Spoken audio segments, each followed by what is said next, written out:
call to order the work session, Wilsonville City Council of May 18, 2026 at 5:30 p.m.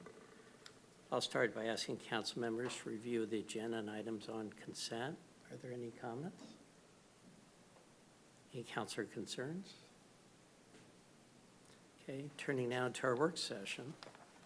The first up is Community Enhancement Program Grant Report.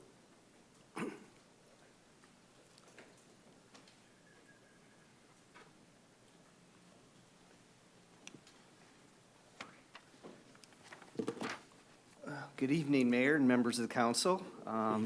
It's kind of a special night for me. This is probably going to be my last time before the City Council. I'm retiring the end of June, and so that comes after about almost 25 years with the city.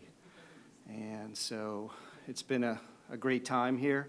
I've certainly enjoyed serving the City Council and the community, and working with just an exceptional staff that we've had here over the last 2+ decades, and just being involved with a lot of very rewarding projects. So actually tonight I'm going to talk to you about 2 of those projects, and that I'll be finishing up before I leave the city.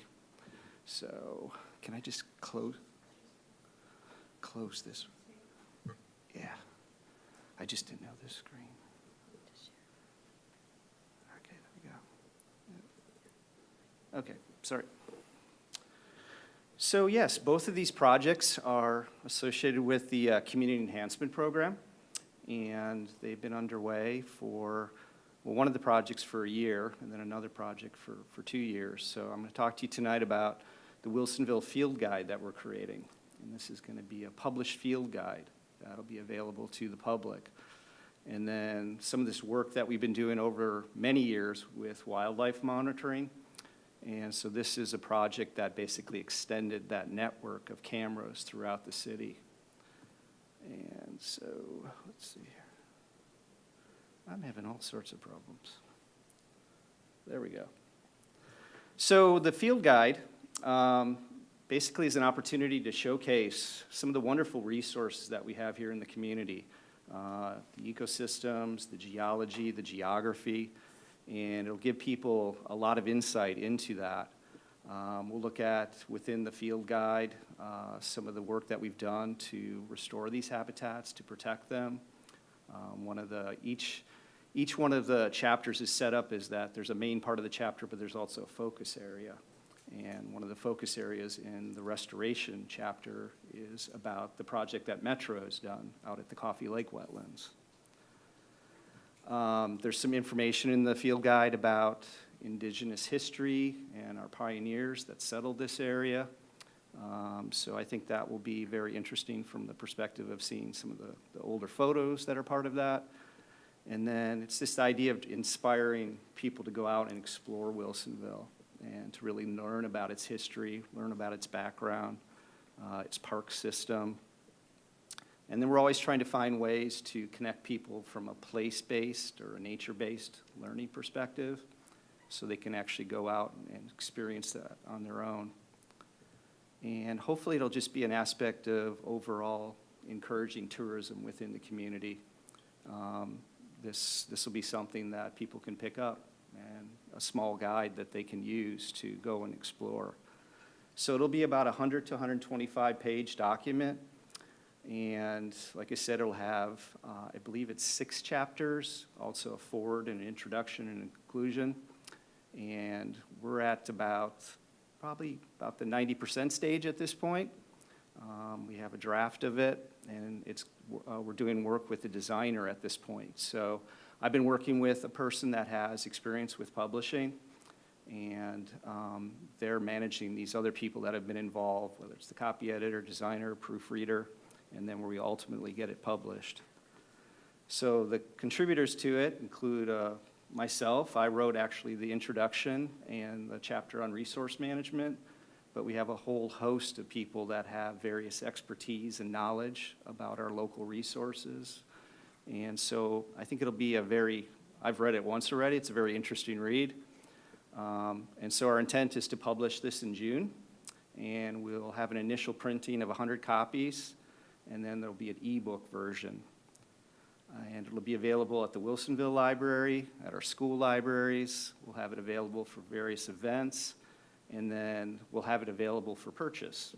And the intent is to have it available for purchase at the Wilsonville Library and have the proceeds benefit the Wilsonville Library Foundation. So we'll be supporting a great cause as part of the publication of it also. So we received $19,500 to do the project, and like I said, it's funded through the Community Enhancement Program. So we haven't come up with the final design yet, but it'll have a similar feel to some of the other field guides that you've probably had an opportunity to look at and to use, whether it's something like that or something like this. It'll be very colorful, have, like I said, a lot of different graphics and really compelling information for people to understand their community.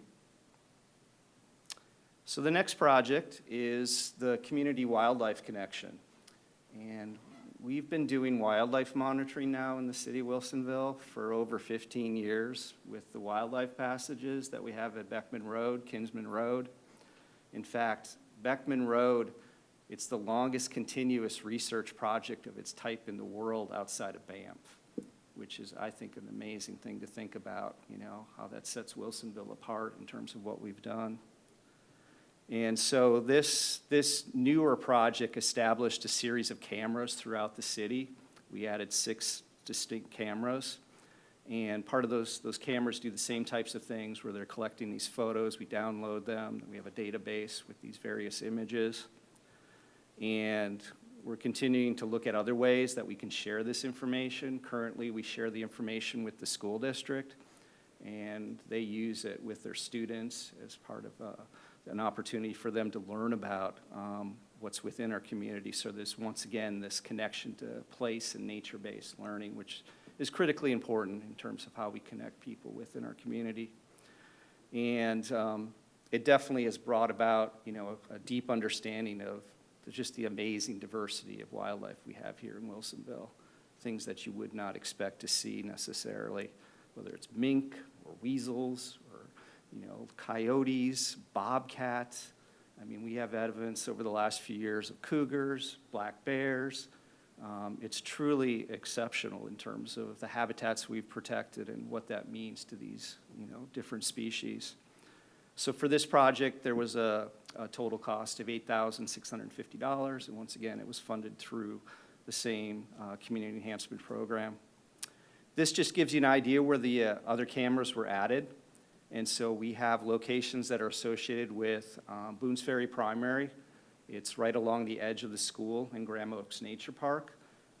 That camera especially, we've captured on numerous occasions a bobcat, actually 2 bobcats that moved through there.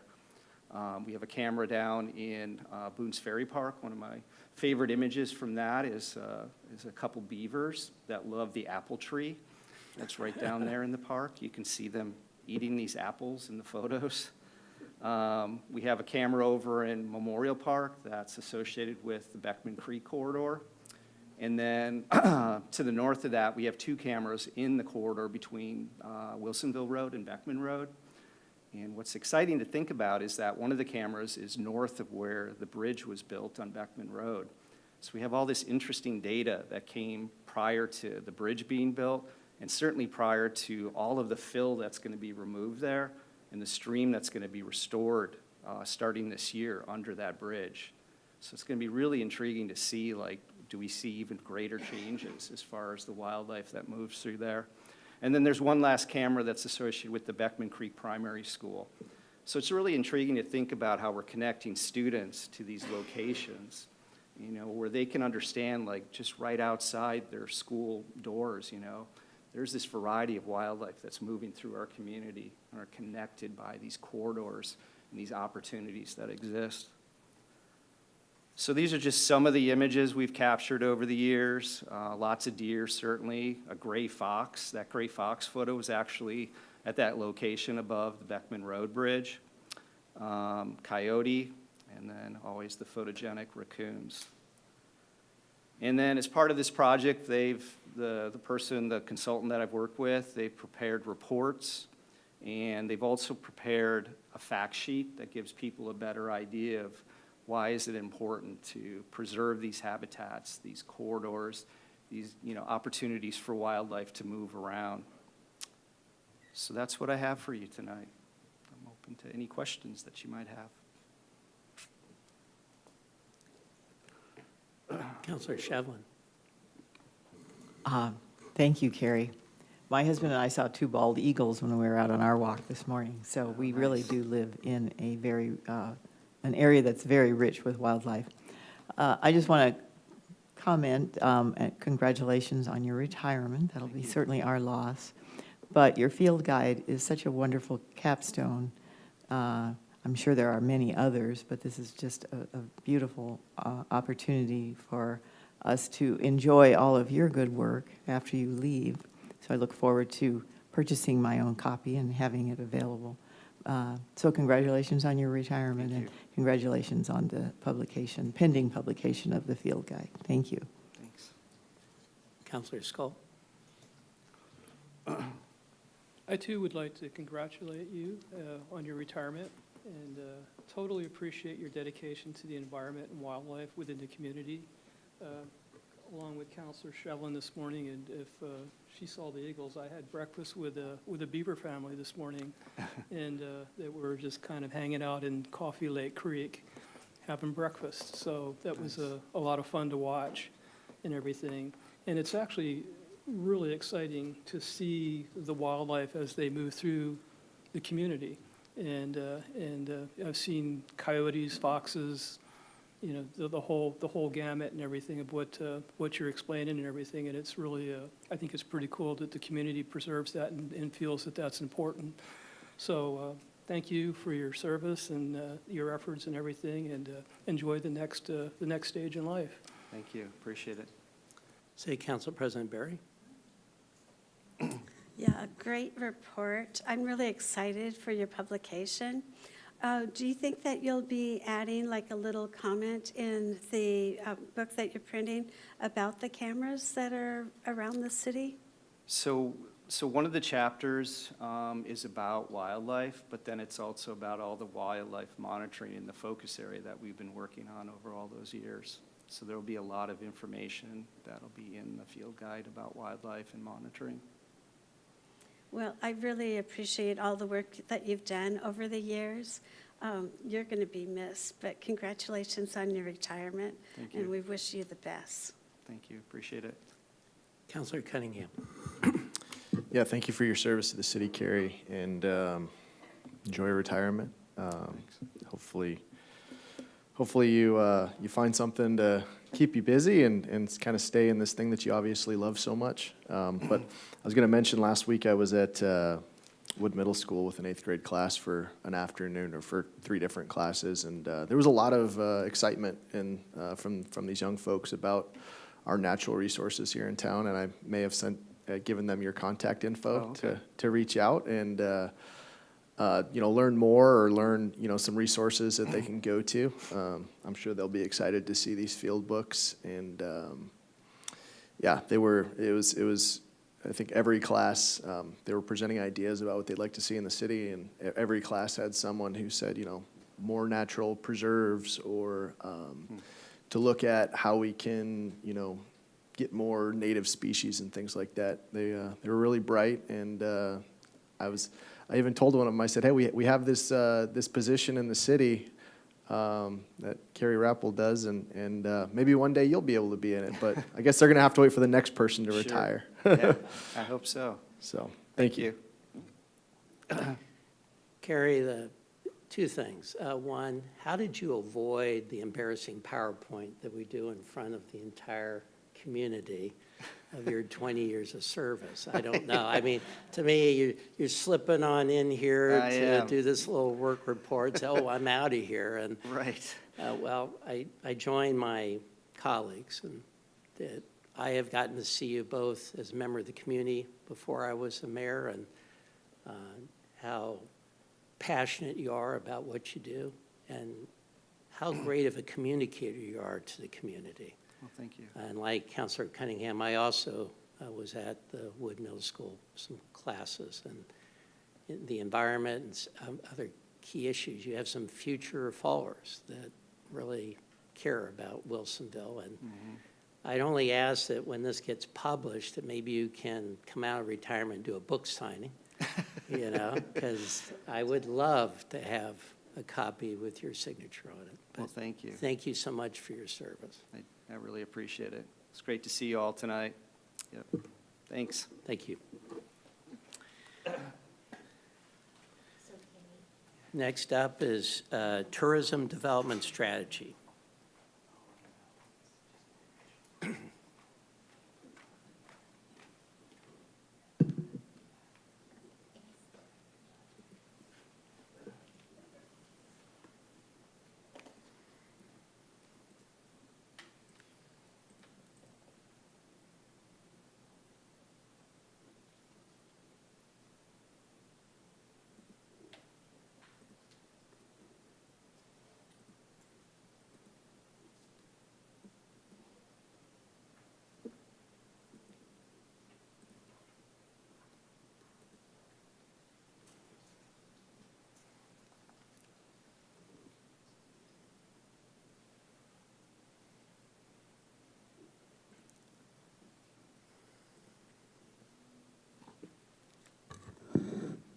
Good evening, Mayor and Council. I'm Zoe Mombert, the Assistant to the City Manager for the City of Wilsonville.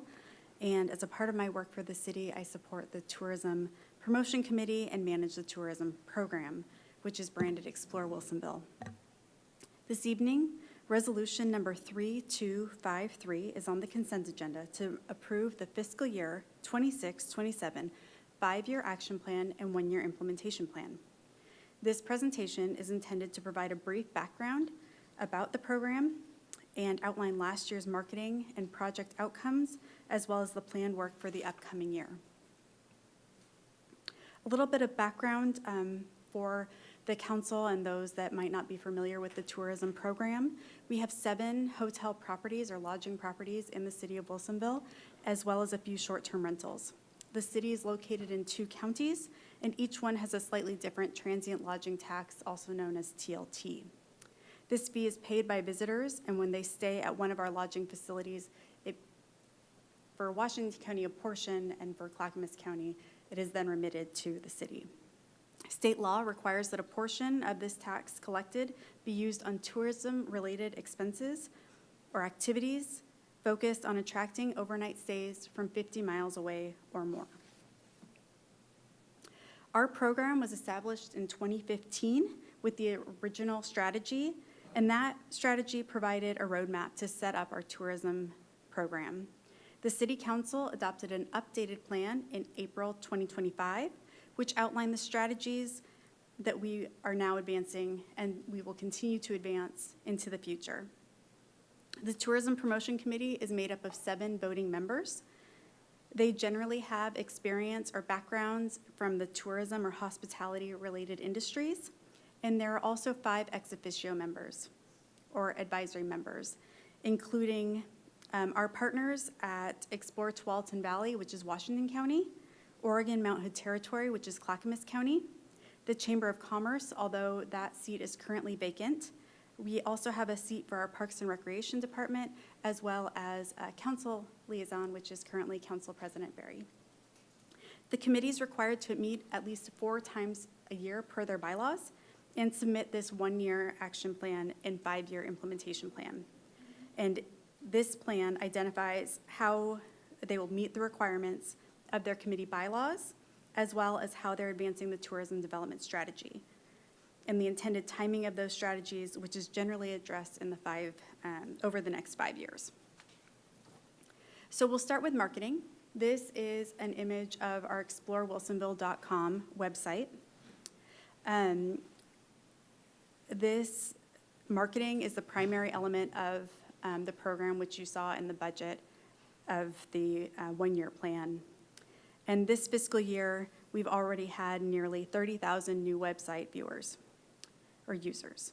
The Explore Wilsonville website includes places to eat, stay, visit, such as local farms, wineries, activities, even things like Bullwinkles. And this is regularly updated and reviewed to ensure that the information is accurate, as well as that we're compliant with accessibility regulations. The main page is also updated seasonally. And that seasonal update can generally correspond with our new newsletter. And this e-newsletter was relaunched in the fall of 2025. Visitors and community members alike have the opportunity to subscribe and learn about what's going on in and around the area. The newsletter currently arrives in nearly 500 email inboxes every other month. Explore Wilsonville is also very active on social media. There are over 5,000 social media followers. We post 3 times a week, and the Explore Wilsonville program is active on Facebook, Instagram, and Pinterest. These are just a few recent examples of posts that have occurred in late April and early May. Currently, we have a local campaign, and it's called Invite, Explore, Repeat. You might see collateral around the community. This program includes online postcards that you can email out to your family and friends and invite them to stay for a weekend visit and enjoy all that the area has to offer. You will also notice some ads in local media and branded collateral around the community. This campaign is intended to help increase brand awareness in the community. ExploreWilsonville.com/invite, that's where you can go to invite your friends and family with an e-invite, and then you're entered to win a local staycation, and the gift basket includes a stay at one of our hotels and gift cards to other places in our community. So getting to the tourism development strategy, it is intended to be implemented over the next 10 years, and there are 9 objectives. The strategies outlined within this strategy, the objectives are outlined in the strategies, and the strategies are identified there are identified partners, costs, and different plans that we should be coordinating with as we implement the specific strategies or outcomes to meet the strategies. And they're also set in stages. So intended timing, however, you will see that some of the timing varies from year to year, depending on what's going on. And then the plan is also suggested to provide a foundational work plan for the actions that we're looking to advance. So we're going to look at current work plan, items within the current work plan that are going to continue into the next year, and then upcoming work for the next fiscal year. The first item, as you can see, was from stage 2. The committee was very passionate about advancing, developing partnerships to identify and foster the development of the Wilsonville specific signature event. There was an ad hoc committee that met over the last year and had some key recommendations, which were to continue to work with community partners to build on existing events for the current time being, and then support new events as they emerge organically. The city resources would be needed in order to advance a large event in the future. They identified seating, parking, as well as the need for us to invest in restrooms before we could really look at a larger special event moving forward.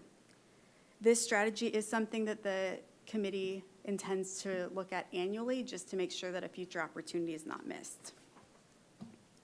The next item in stage 2 in our current work plan is 2.12, Perform a Destination Accessibility Audit.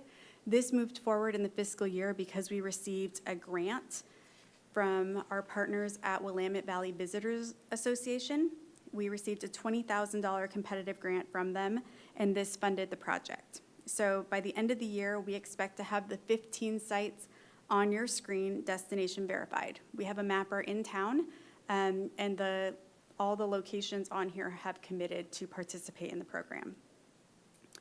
So what that means is that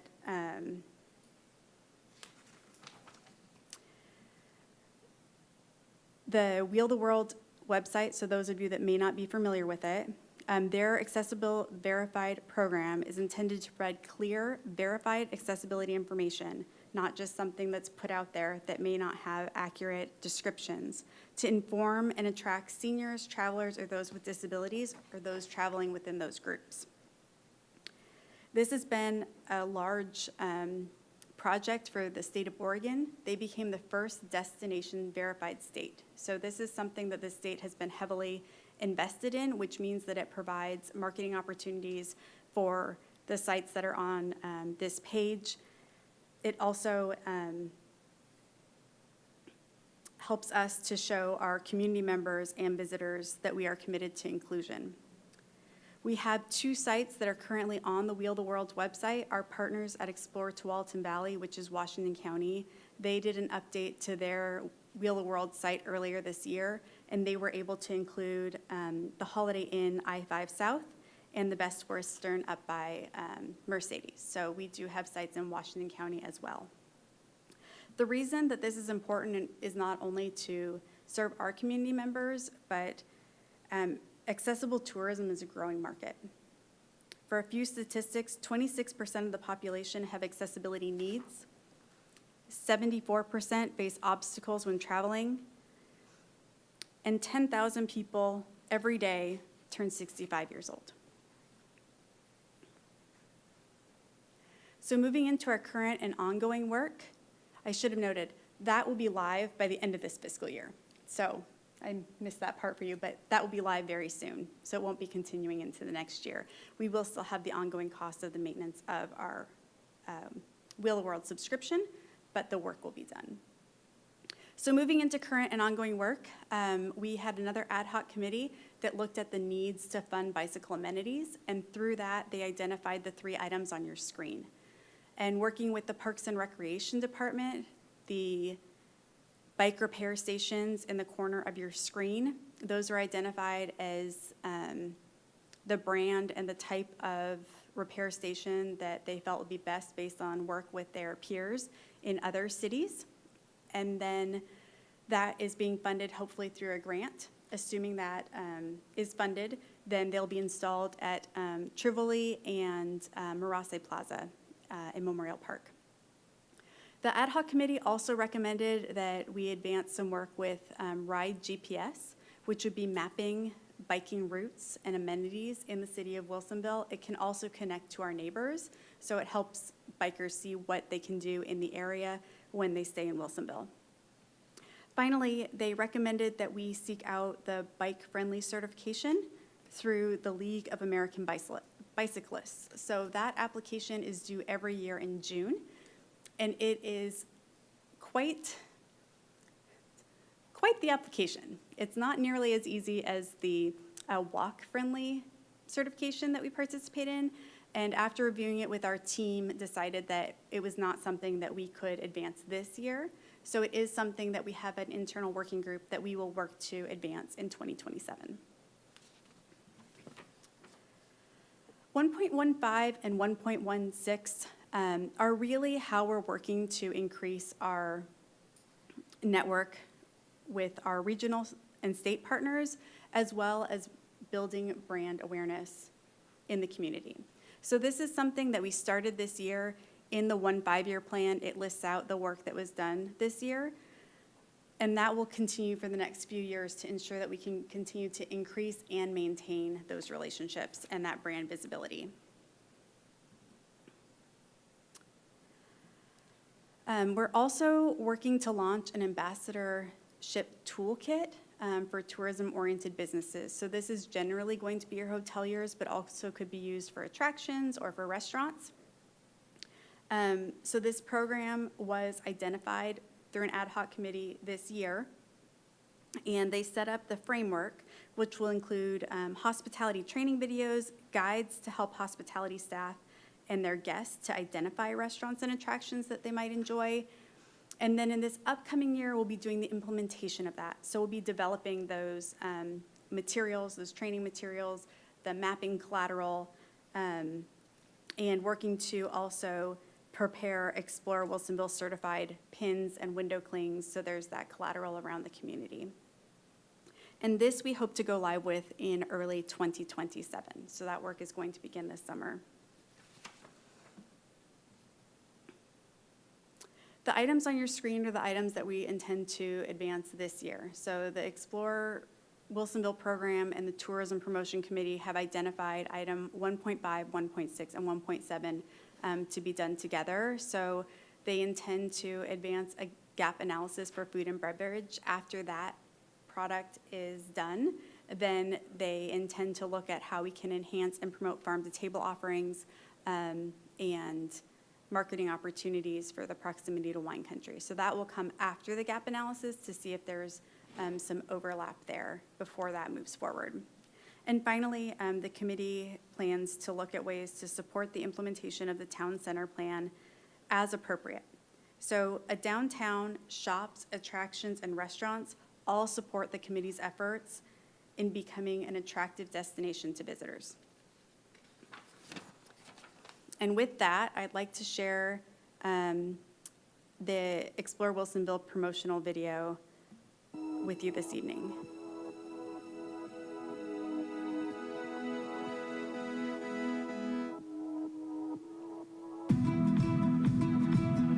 Can you picture it? A sunrise over fresh rolled greens, fresh coffee on a crisp, clear day, farm fresh dinner, where the only thing better than the food is the company, rediscovering your youth, one treasure at a time, savoring the moment with each sip of Pinot Noir. Explore more in the heart of it all. Explore Wilsonville, Oregon.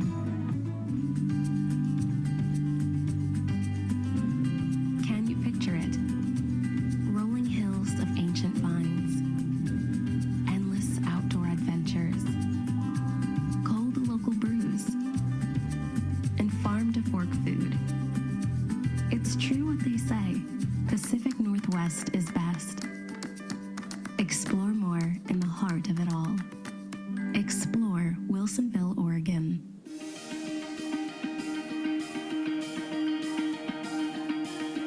Can you picture it?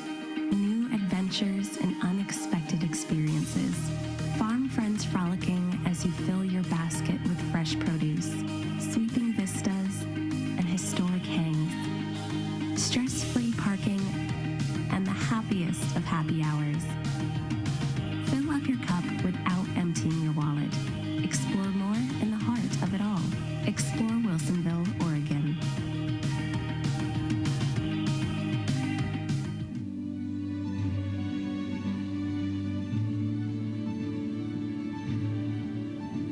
Can you picture it? Fragrant fields that tickle your fingertips. A bounty of seasonal offerings ripe for your scrapbook. Cold plunges and hot saunas. Wine cascading into your glass before you take your first glorious sip. And vintage treasures found in quirky surrounds. Explore more in the heart of it all. Explore Wilsonville, Oregon.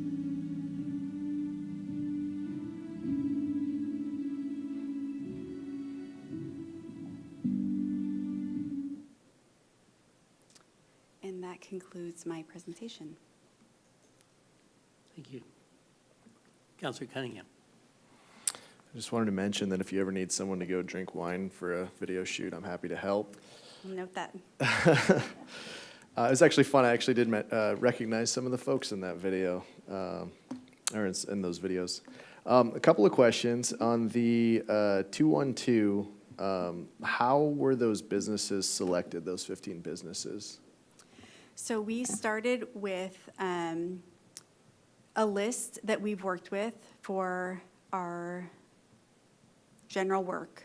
So we work with a number of local businesses to promote activities in and around Wilsonville. This is not the inclusive list of the folks that we've reached out to. I think we spent from January, when we knew we were getting the grant funding, until last Friday, getting this list secured. So we did reach out to the golf courses. We reached out to other farms.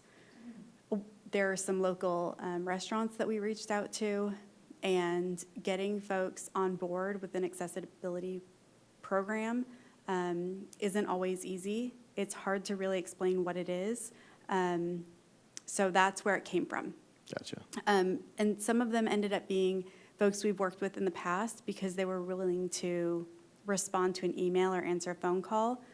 Some of these I had never, I think there's two of these that I had not talked to until this project. And McMinimans has been really hard for us to get on board for our program. So the fact that they are participating is huge. And then others we work with regular, like Bullwinkle's and Lux Sucre. So it kind of varies. The hotels, I do want to mention, we did reach out to all of the hotels in Clackamas County in order to participate. And one declined and one didn't respond.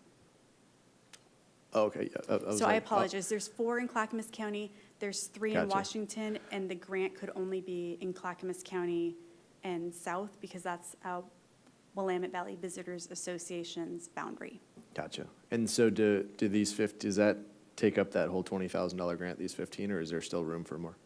That's all of them for now. It doesn't mean that we couldn't do something in the future. If you have a group you'd like us to reach out to, I'm more than happy to reach out to them for future projects. I don't have anything specific, but, and then on the 1.8, I think it's a slide or two towards the end right there.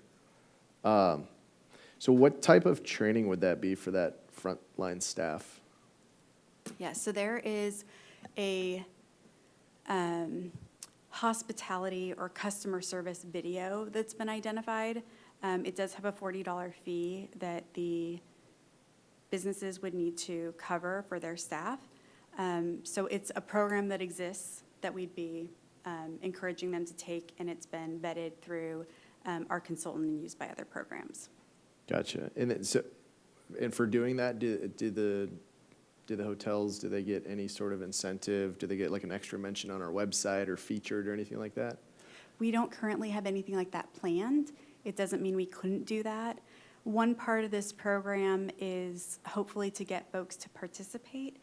We'll be having some sort of quarterly gathering, if you will, to go to one of the locations that we'd be promoting in the area. So say one of the wineries, and work with our partners and our tourism committee members to organize a meetup, if you will. So they get to go experience that location, meet other people that have gone through the program, and also have that lived experience they can share with their patrons.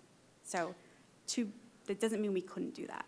Yeah, I guess especially since it would be $40 a go, you know, they'd probably want to see some sort of, you know, return on investment to get some business flowing into them. And you know, and I think that would be, if they're able to support the other businesses around and kind of help create that symbiotic nexus together, I think they would be worthy of a discussion of how do we now promote that business? Do we give them, you know, something that they can put up on the wall that says, you know, this person, you know, like this person is certified and blah, blah, blah, blah, blah.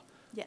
Something along those lines, just to kind of give them a little something there. And then the last thing I'll mention, I mentioned it in the budget meeting, and is the trolley. I'd love to see how our tourism committee, how our tourism ideas can use that trolley and try to, you know, find a way to use it to take folks to an event, maybe one of these, you know, wineries or something that, and run it, you know, from Holiday Inn so that people would have an option to come down for a weekend and be able to just kind of hang out and enjoy a local, you know, one of our local treasures, our trolley that everyone loves so much. So I think that's a great resource that we have, and that's the one vehicle that SMART has that can actually go outside of regular operations. So that's all. Thank you. Thank you for the feedback. Counselor Skull. Great video. Thank you for the presentation. Very informative. And you may have already answered this, but the question goes towards the grant. Is the grant a one-time grant or is it a reoccurring grant? It is a one-time grant. It So- doesn't, go ahead. Go ahead. Yeah.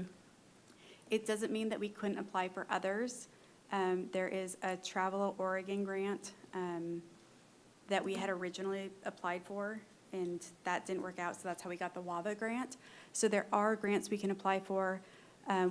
We are also in communication with Travel Oregon, and this is a huge priority to Travel Oregon. So there could be funding opportunities in the future, but for now, it's a one-time grant to fund these 15 sites and our one-year subscription to Wheel the World. And I should mention, we are maintaining that subscription for the 15 sites through Explore Wilsonville. Yeah, it looks like a great program, and I think you're going to get a lot of traction from this. And once you get the momentum, you got to maintain. We need to maintain it. And I think the question for me is, how do we maintain it over the long haul? Anybody else? Thank you for the presentation. I thought you did a great job on that. Thank you. Next is the Town Center Building Height Waiver Provision Project.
All right, thank you, Mayor and Council. I'm Amanda Guile, City Attorney, and with me tonight is...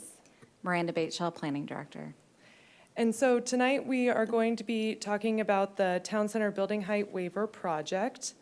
As an agenda for tonight's discussion, we're going to do a brief project overview. I know Council's heard about this a little bit earlier in February and March. We're going to spend a little bit of time talking about the origination of the building height waiver. We'll talk about the provision itself. Then we'll go over the initial task force feedback we've gotten on some of the options that have been explored.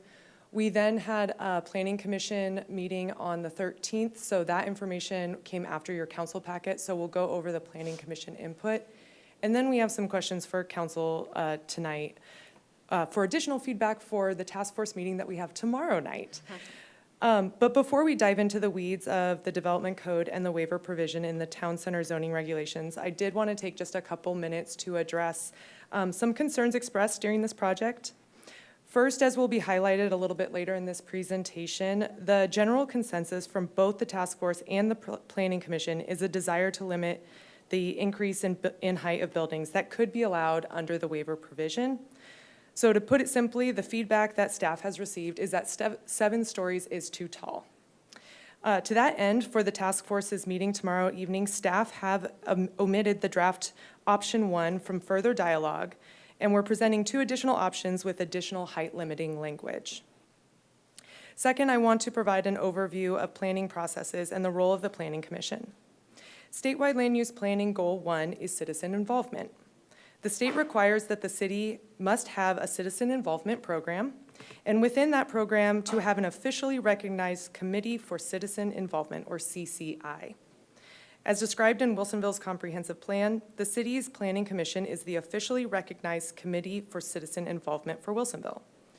So when the city undertakes a process, when we're developing a new plan or updating a plan, within that public process, the Planning Commission's role is not only to take that public input and feedback as the plan is being developed, but also it is responsible for reviewing the implementing regulatory documents such as updates to our comprehensive plan and the development code. The Planning Commission does this work often over multiple meetings before a public hearing is held on the regulations for the Planning Commission to consider a recommendation to City Council. This is all to say that the development code provisions are not created and approved absent review by the Planning Commission and the City Council in public meetings.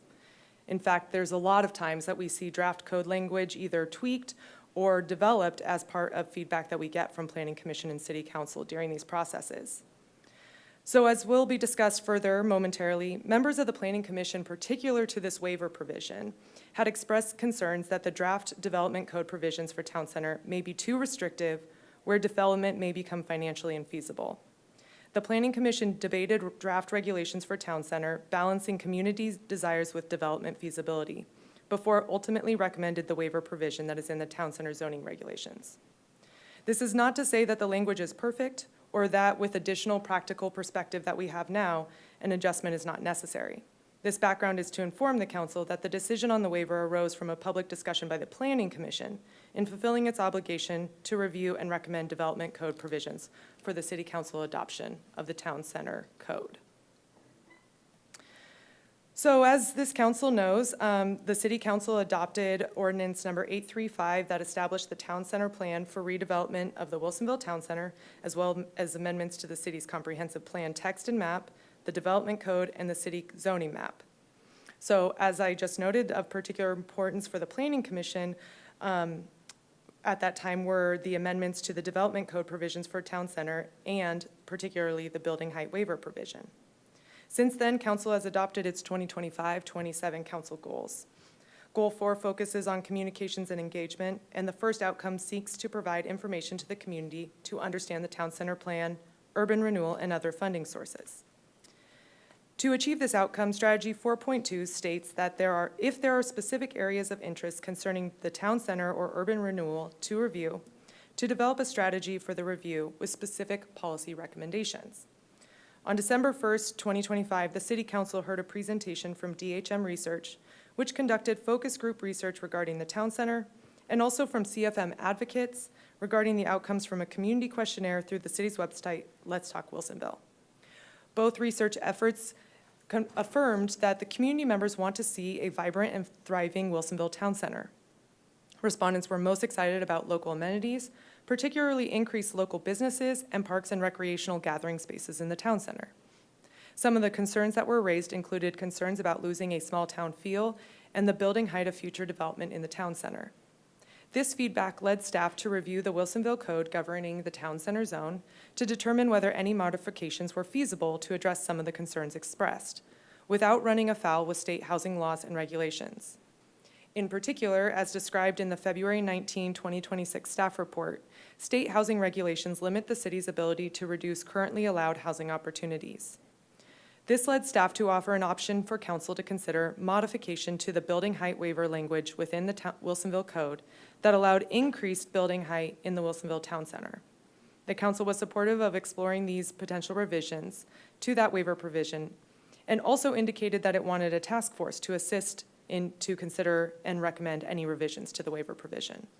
Thus, Resolution 3244 was adopted to review the waiver provision and to create a Town Center building height waiver task force to explore potential updates. In the next slides, we're going to review the work of the task force so far in considering potential updates to the waiver provision. As I mentioned, we'll discuss the Planning Commission's feedback from its May 13th meeting, and finally, we'll go over some questions for the task, for you to consider for us to bring back to the task force.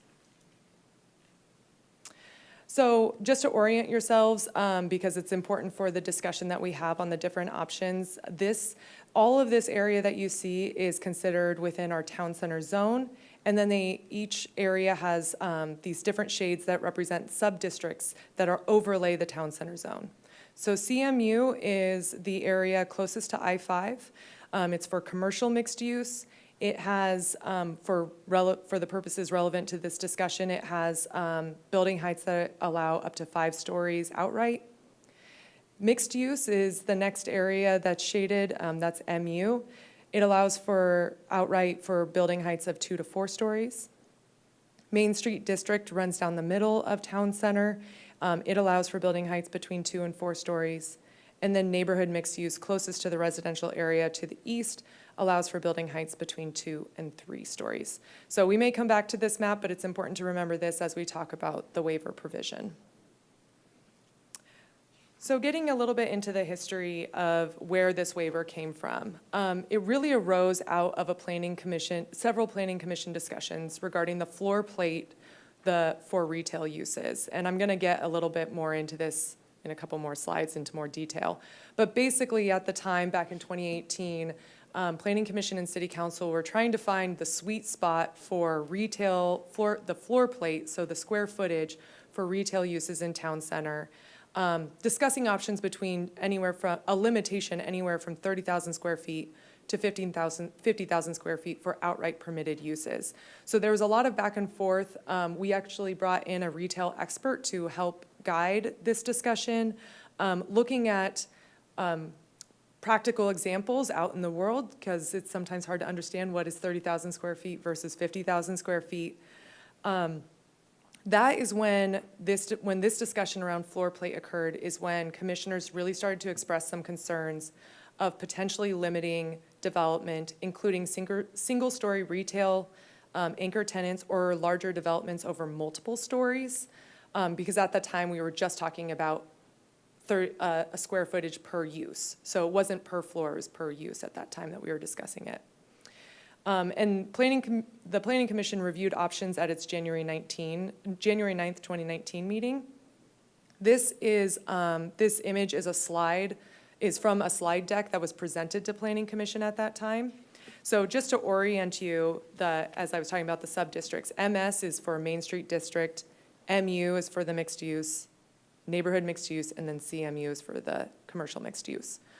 So what you can see here is the discussion really was centered on how much square footage per use versus per floor. So the distinction there is, let's say when it says 30,000 per use, what it's saying is if it's over 2 stories, you can only have 30,000 square feet within the 2 stories, not 30,000 square feet per floor within those 2 stories. So if they're equal, it's 15,000 square feet and 15,000 square feet. Versus, like you're looking at option 1, in commercial mixed use, what was being discussed is 30,000 square feet per floor. So you could have 2 stories with 30,000 square feet on each floor, equaling 60,000 square feet of a use. So what Planning Commission was discussing is this interplay between use versus floor, and where, like I mentioned, where is that sweet spot? What Planning Commission ended up, what they didn't want to do was exclude innovative ideas for development in town center. They did want to take a harder stance on footprint rather than on maximum floor space, because with the pressure of parking and traffic, going up added considerable mass to the building space without increasing the crowding of the acreage, which was very important. So even with more expansive building on the periphery, having a huge footprint together with a huge parking lot felt like a waste of space. And so a smaller footprint, more floor space above and parking underneath was really expressed as the most desirable outcome, particularly around the Main Street District. So at that January 9th, 2019 meeting, the Planning Commission, at that work session, the Planning Commission didn't settle on any of these options, as so commonly happens. It settled on what they called option 1.5. Option 1.5 was 30,000 square feet per use for Main Street District and neighborhood mixed use. So regardless of how many floors you're going up, the maximum allowed retail use would be 30,000 square feet. And then for mixed use and commercial mixed use, 30,000 square feet per floor was what they ended up recommending. They also opted for option X, which is at the bottom, is that they did want to allow for a waiver to exceed this maximum square footage per floor, but only in the mixed use and commercial mixed use. What they were also really keen in on was that for anybody to get that waiver, the applicant would have to prove that the proposal met the intent of the vision and of the town center plan and achieved some performance standards from a menu of success indicators. So I do want to take just a minute to orient you of how this option 1.5 with the option X is now reflected in our code. So if you go to page 15 of your council packet, you'll see that it includes the uses that are permitted anywhere in the town center zone. And item F says retail sales and services of retail products under a footprint of 30,000 square feet per use. So that's outright permitted anywhere in town center. And then if you go down to the bottom, it looks at permitted uses in A, commercial mixed use. Going to the next page on 16, item one says, additional permitted uses, commercial recreation with outdoor facilities, single-user commercial or retail may exceed 30,000 square feet if located on more than one story of a multi-story building. So again, that 30,000 square feet per floor is an outright permitted use in CMU. And that same language essentially is also seen in mixed use further down, that's C1, additional permitted uses, single-user commercial or retail may exceed 30,000 square feet if located on more than one story of a multi-story building. So that's how they can do 30,000 square feet in the mixed use and commercial mixed use. And then we know where option X regarding the waiver ended up. That's on page 26 of your council packet. That is the waiver language that we're looking at as part of this project. So when the Planning Commission reviewed this code language again at its March 13, 2019 meeting, it agreed with the waiver language, but did request updates to the menu items that an applicant would need to abide by if they wanted to get the waiver. Originally, it was drafted as one menu, and it was then in that Planning Commission meeting carved out into two menus, focusing on one menu being how are you minimizing the impact of this larger building, and the second being what is the additional community benefit that you're going to provide for getting this waiver. So the discussion of the Planning Commission really focused on this intersection between stories and floor plate and this menu of items. What the Planning Commission really thought about was, what if something else came in when you're looking at a 40-year plan that we just can't contemplate today? So if a one-story building or a building in the CMU area was larger than 50,000 square feet, there should be some design requirements or guidelines to be put in place to help regulate the floor plate to retain the anchor tenant without the pedestrian impact that the larger floor plate or its parking might generate. So the waiver process really had to balance these options that were being discussed by the Planning Commission. So in summary of what the Planning Commission discussion really led to was there was clear direction from the Planning Commission on the minimum and maximum stories and floor plates. Those are the outright permitted uses that are outlined in the development code.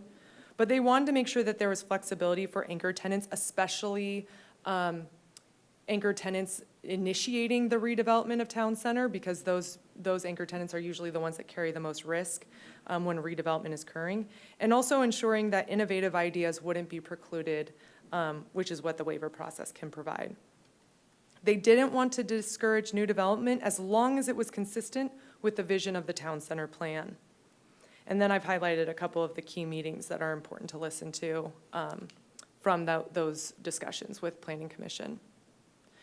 So how this is reflected, and I know council's a bit familiar with this, is first is this table 2 where it talks about the building height. These again are the outright allowed minimums and maximums in each of the sub-districts. So it ranges from 2 to 3 in neighborhood mixed use closest to the residential, 2 to 4 for Main Street districts and mixed use, and then 2 to 5 in commercial mixed use closest to I-5. The real focus with these building heights was an idea around a gradient approach of tallest towards the freeway, sloping down to the shortest buildings, the least tall buildings, as you're approaching the residential area to the east. I do want to note, because it is important again for this discussion and how we talk about building height, is that there is this note 4 that accompanies that chart that we were just looking at, that talks about that in Main Street District, mixed use and commercial mixed use, so again, not neighborhood mixed use, that's the one, that was the area, again, the gradient sloping down that we didn't want to see, that the community really didn't want to see additional building height, was this idea that the maximum number of building stories could be increased by 1 story if affordable housing is being, a certain amount of affordable housing is being provided. So the only way to get the bonus, what we call the bonus floor, in this note 4 is through the provision of affordable housing. And then the waiver provision, I'm sure council is familiar with this, is how it's worded is it says the DRB may approve waivers to the size of the ground floor of a building floor plate and/or the number of stories of a building within the mixed-use and commercial mixed-use sub-districts. So this provision does not apply to the two other sub-districts, Main Street District or neighborhood mixed use. And then it talks about, I'm not reading the rest of it, but it further goes on about the two menu options, which two menus that follow this paragraph, that one item from each menu has to be selected and approved in order to get that waiver as well. So when we had our task force meeting on April 21st, we put together some options for to gauge reaction from the task force. The packet of information that was provided to the task force is also in your council packet. This chart is within that as well, and for simplicity purposes, I wanted to focus on this because I think it provides the general context. You'll see option one, the one that we're not moving forward with the task force, is the one that allows potentially the tallest buildings, which is looking at one additional story through the waiver process potentially, and also that bonus story for affordable housing. As I mentioned, and as we'll get into, generally speaking, from the task force and the planning commission, option one was not supported. Option two looks at allowing an additional story in mixed use and commercial mixed use, but not if you're getting the affordable housing bonus floor. So it's an either or situation. Option three would allow for the additional story in mixed use, but not in commercial mixed use, and still allow the bonus floor. So that's why the max can go up to 6 stories potentially in option three for both CMU and mixed use. And then option four is looking at no additional stories in commercial mixed use, and again, an either or. You can't, for mixed use, you can't have both the bonus floor and the additional floor through the waiver. It's one or the other. The asterisks that you see for next to the mixed use is for each option. One of the things that we had talked about was, again, with this gradient, you think about this gradient slope down from I-5 down to the neighborhood, to the residential area to the east, is that we could consider limiting the waiver to just areas west of the Main Street District, so closer to I-5, and not have that for the mixed-use area that is next to the neighborhood mixed use. While we were, we'll get into a little bit more detail about the task force recommendations, but I want to highlight this, is that a new option 5 rose to the top as we were discussing this with the task force at the April 21st meeting. Again, it was thinking about separating out the two mixed-use areas, so the mixed-use area next to the residential, kind of near the residential area, and the mixed-use area closer to I-5, is in the mixed-use area closer to I-5, only allowing a waiver to go up, but not go down, and in the mixed-use area closer to neighborhood mixed-use, only allow it to go down, but not up. And in that new option 5, looking at either the bonus floor or the affordable housing or the waiver, but not both. So that new option 5 sort of started to generate some discussion. It is a new option that we have drafted some language for the task force to consider at tomorrow night's meeting. So the feedback from the task force, generally speaking, what we had them do is there's 9 task force members. We had them break out into 3 groups of 3.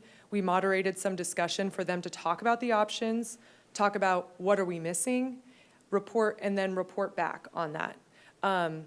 So the general feedback, overarching feedback, like I mentioned, is that 7 stories is too much. They felt like that didn't meet the vision and intent of the town center plan. Most were pretty supportive of looking at only 1 additional story, so either the bonus floor or the waiver, not both. There was some support for this area east of the Main Street District, so as you get closer to the residential area, not allowing any building height increase. And that's with the asterisks of the bonus floor. The no building height increase, I mean, with through the waiver. Some of the task force members expressed that option 4 was too limiting.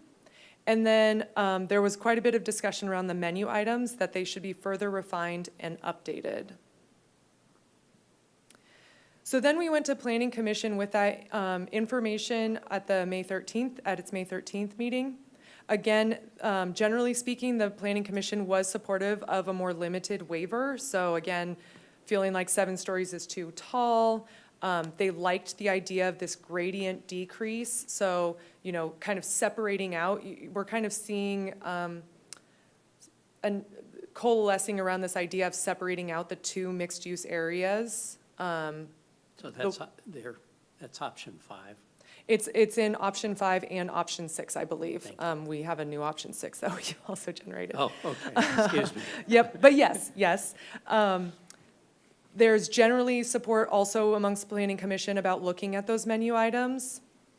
They also discussed whether there's an option to pause the waiver provision.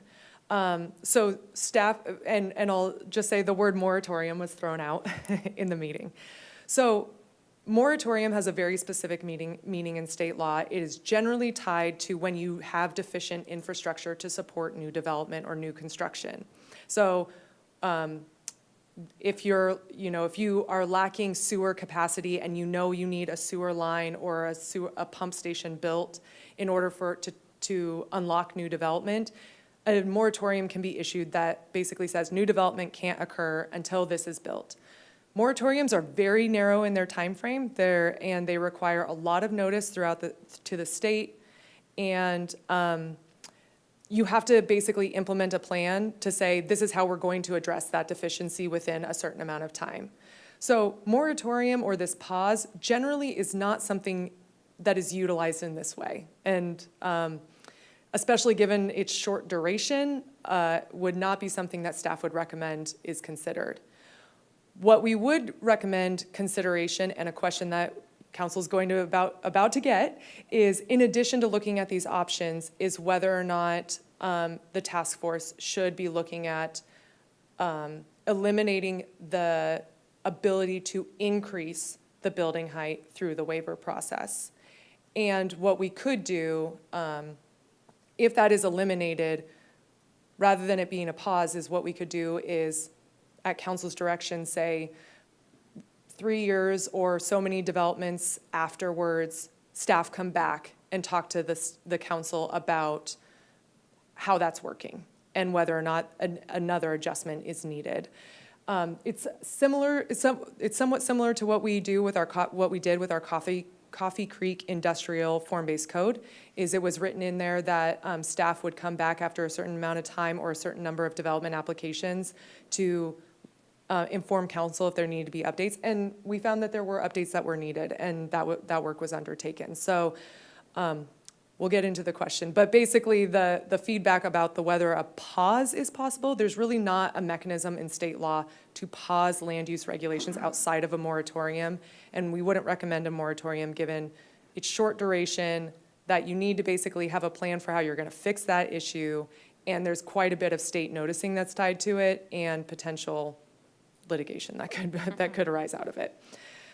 So the questions for council tonight, these are a little bit different than what you see in your packet, and that's mainly because of the feedback that we got from Planning Commission. So I'm going to explain what these are, and then we'll open it for discussion and questions.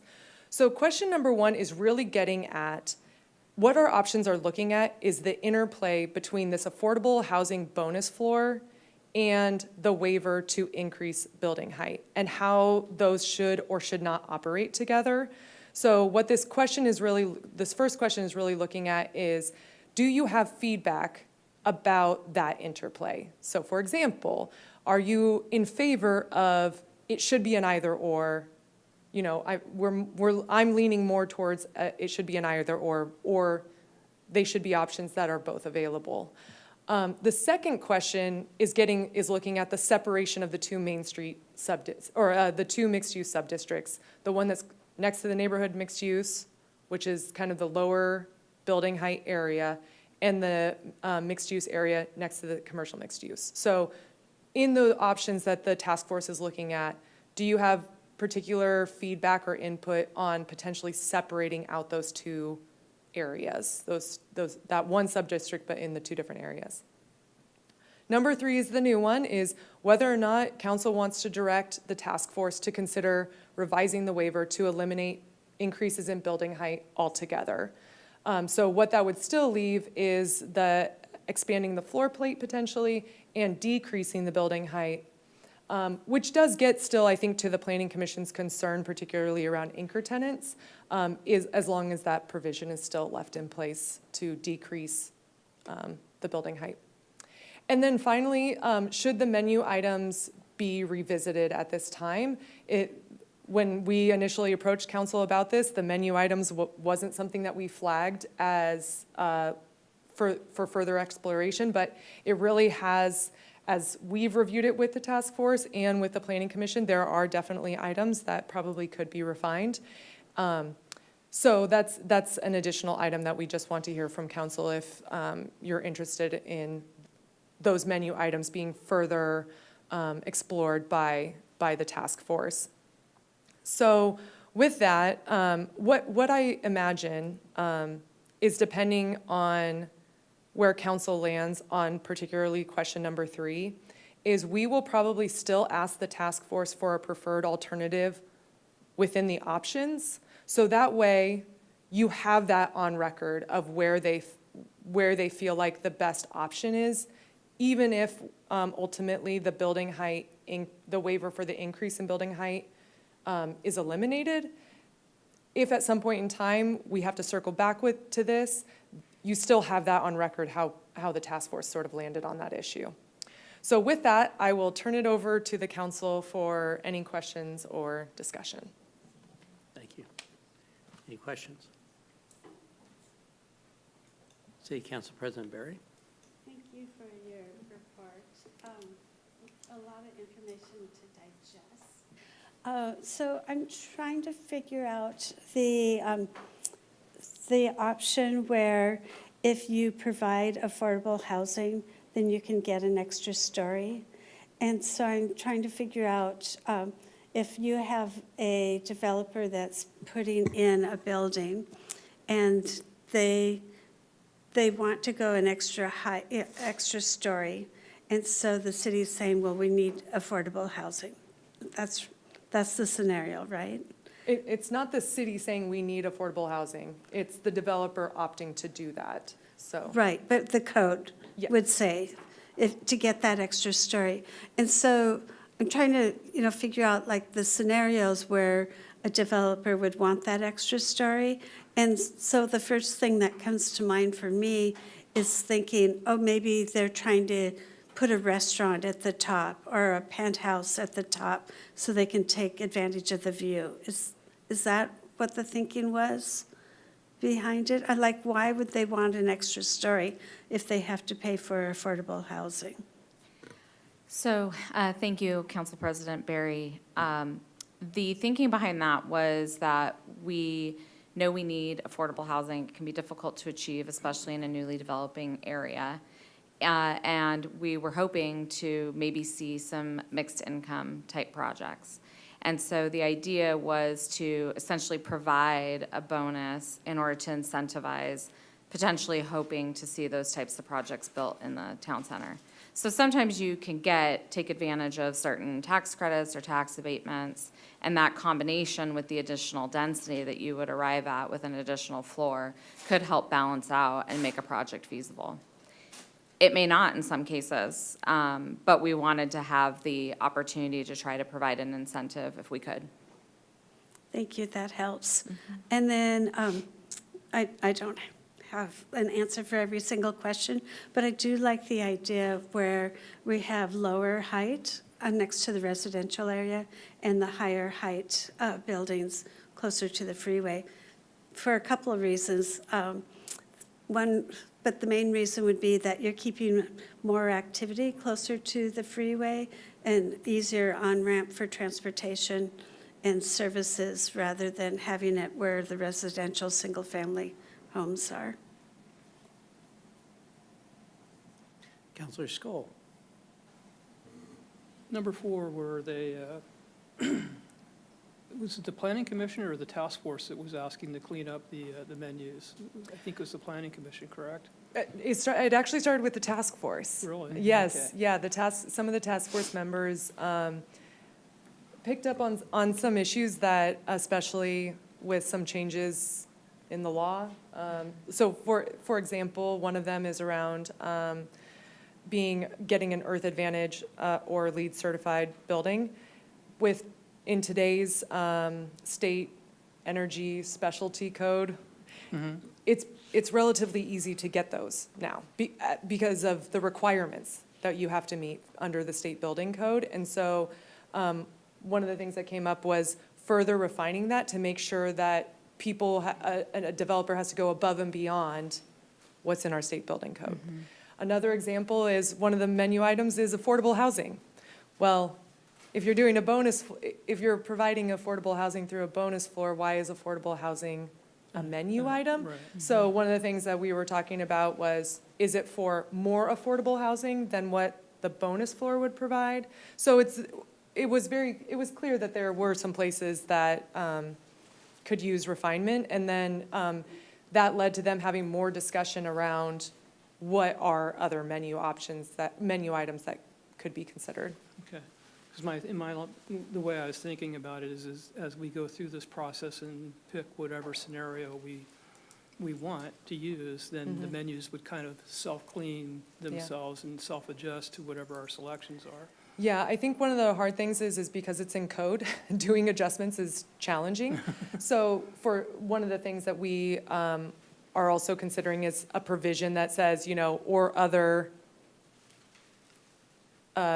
or other development activities that achieve these two concepts of minimizing the impact of the building size and adding a community benefit. So because that's really what the goal of the two menus are. And again, if the idea is promoting innovative ideas, we might be missing something by a limited menu items that only cover certain things. So it did lead to quite a robust discussion around the menu items as we were talking through them. Okay. And then the separation of east and west in terms of having potential different options for each side, is that, I think I heard you say that's like an option 6?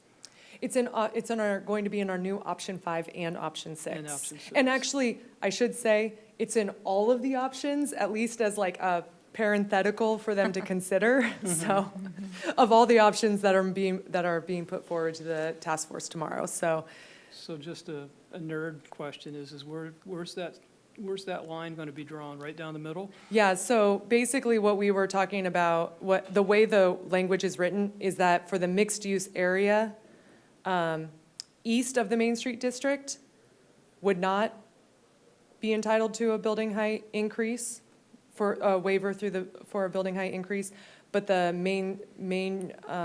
the mixed use area west of the Main Street District could potentially. Okay.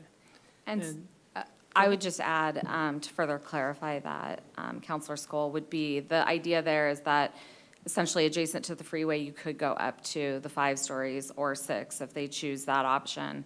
But then you're ensuring that the 5-story buildings aren't in the mixed use adjacent to the neighborhood mixed Right. use, which is only 3 stories. So it was trying to really create that, maintaining that idea of scaling up and down.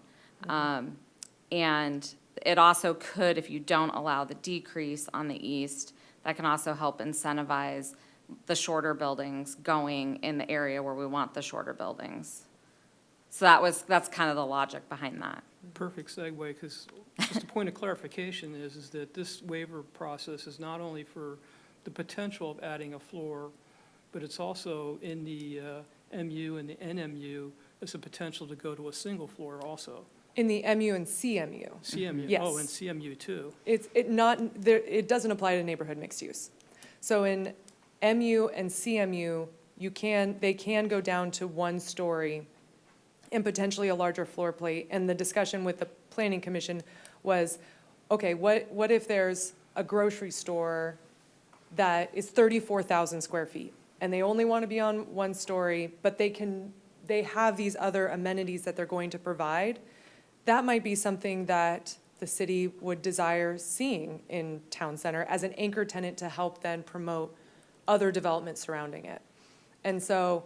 So that could be a hub of some Exactly, type. Okay, exactly. All right, Yep. all right, thank you. Counselor Shevlin. Thank you. I have a comment and then a question. One, I believe we need to listen to our citizenry. In other words, we've asked citizens to be part of a task force. I know that our staff have done, I can only believe, an outstanding job in making sure that they're informed so that they can make recommendations to us so that help us make our decisions based on what they recommend. So I commend your work, staff, for making sure everyone is informed, but I also believe strongly that we've asked for their input, and for example, no 7 stories is something that I believe we need to listen to very, very clearly, and also the other details of the other options. My question, I know, the answer does not lie within the work that the task force is doing, but it's an overall question that perhaps Miranda can help us with, is because we're responsible as the council, when we make the decision to limit the building height, whatever decision we arrive at, does that allow us to have the number of units in town center so that it is economically feasible, so that we could use something like urban renewal to be able to make the plans to build the project? And are there enough housing units then? How does it pencil out so that this can be affordable? So I don't want to go to 7-story buildings, but if we limit to 3 to 4 or 5, possibly the 6 with the bonus floor, we're creeping in there. But I don't know what that number is. And I know we've applied some different strategies and some different analyses, but I need to know that answer before we make a final decision, which may not be tonight. And lastly, I like the idea of coming back in a defined period of time should things change. It kind of goes along with that anchor store idea or anchor tenant idea. But I really support the idea of future councils, future task forces coming forward saying, okay, we made this decision in 2026 or 2027, but now here it is 2030, and we're finding that we're not meeting the needs of our city, or we have met the needs of our city, and so we can continue to keep things where they are. So, thank you. Counselor Cunningham. Oh, I'm sorry. You said thank you. I apologize. It's okay. Counselor Shevlin, that's a great question. I know we're short on time, so I'll keep it brief, and I can provide more information when I return as well. But when we did the original market studies and economic analyses for Town Center, we were really looking at it based on the base zoning, so the 2 to 5 stories. We weren't really looking at the waiver until the very end, and it was actually, as we've noted tonight, about going potentially larger floor plate or single story. And so we didn't model the additional units that might result from the waiver from an economic standpoint. We did do development opportunity studies. We did have different typologies that our economic consultant assisted us with in terms of looking at what types of projects would pencil. And what I can say is that 5-story buildings essentially are kind of the sweet spot for a lot of development because they can do 4/1, which is a very technical term of talking about kind of 4 stories in wood structure over a retail use. It's before you kind of switch to the materials of concrete and steel, which becomes much more expensive, and then you have to start thinking about underground parking when you start getting over 5 stories. So there is kind of this economic split there where we do see benefit from a 5-story building. That we didn't actually do an analysis on like a 7-story building because we weren't anticipating that as even an option in Town Center at the time. Sorry about cutting you off there. Counselor Cunningham. Yeah, so I wanted to get some clarification on the task force. That's made up of how many members? There's 9 members on the task force. And how many of those members are residents of Wilsonville? I think all but 2 are. Okay. And how was that task force formed?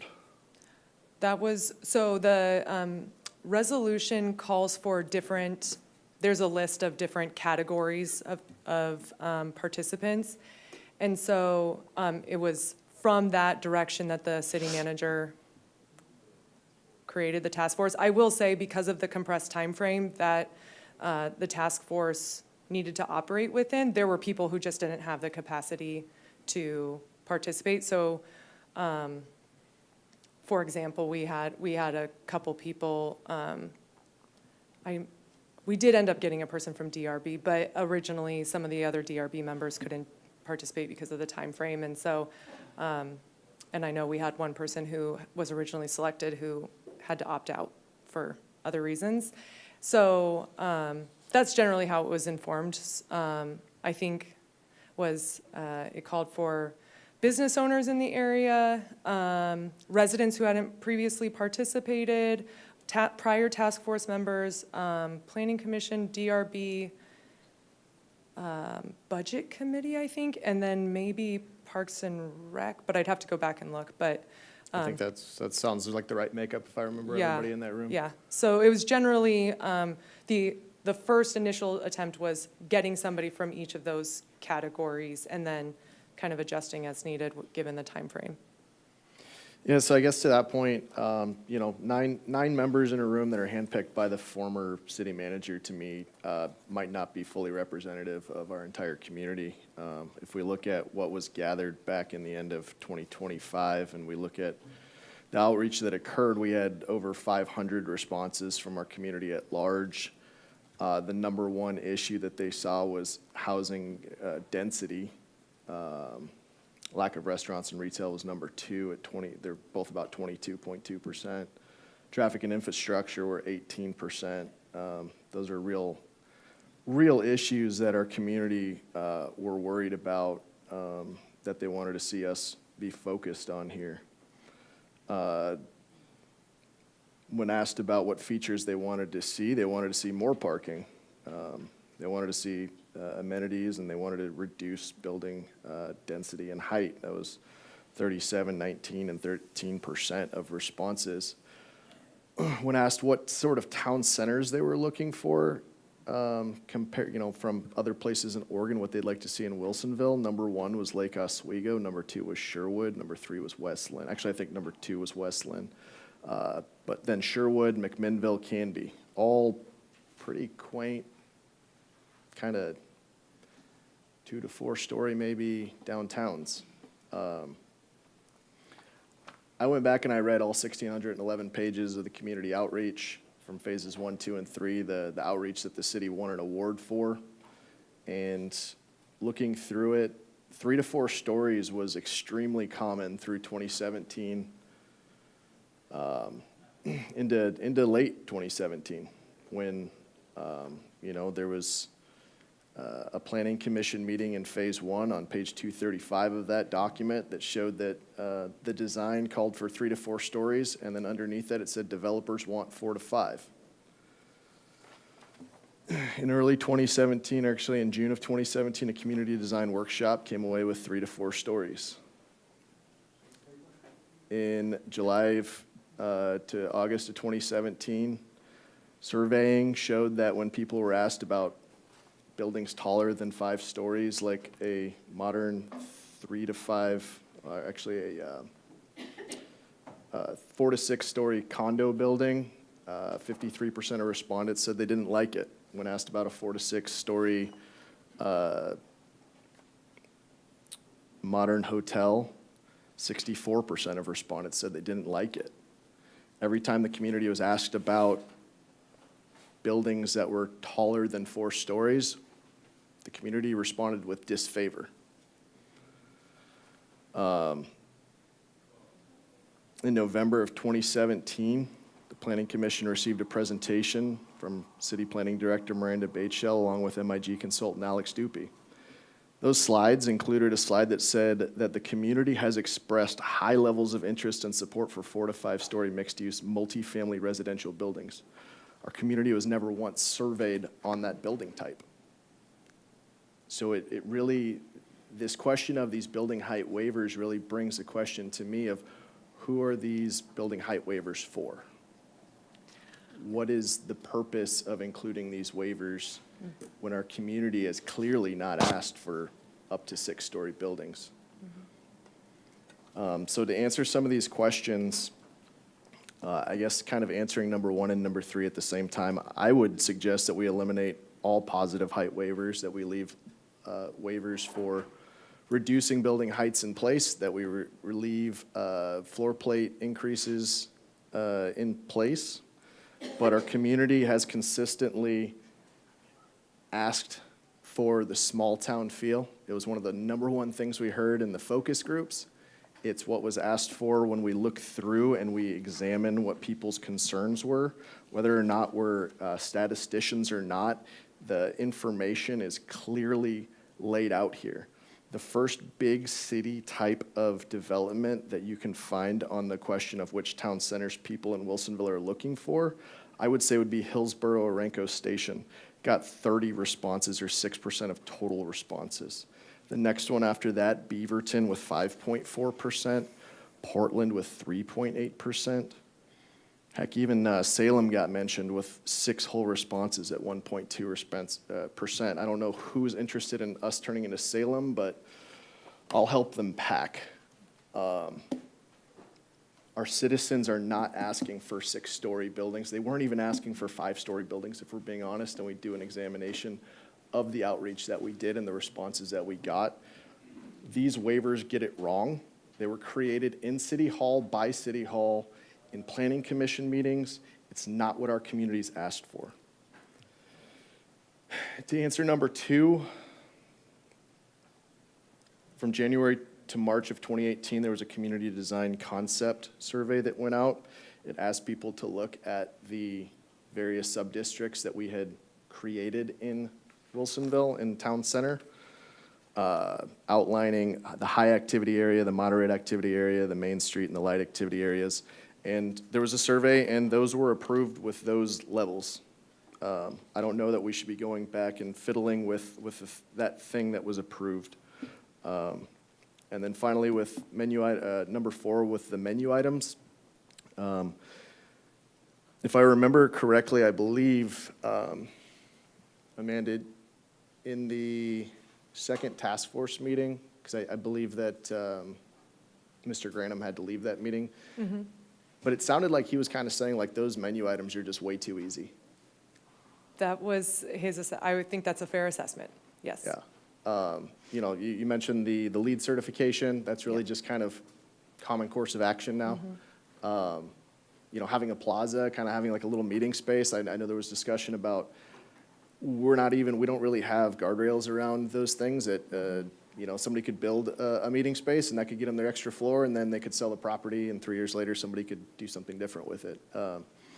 It seems like those menu items are too easy, and when we look at what our citizens came back to us in those surveys and talked about, when we talk about parking, other amenities, like serious amenities, I think that we need to make things that our community is really looking for.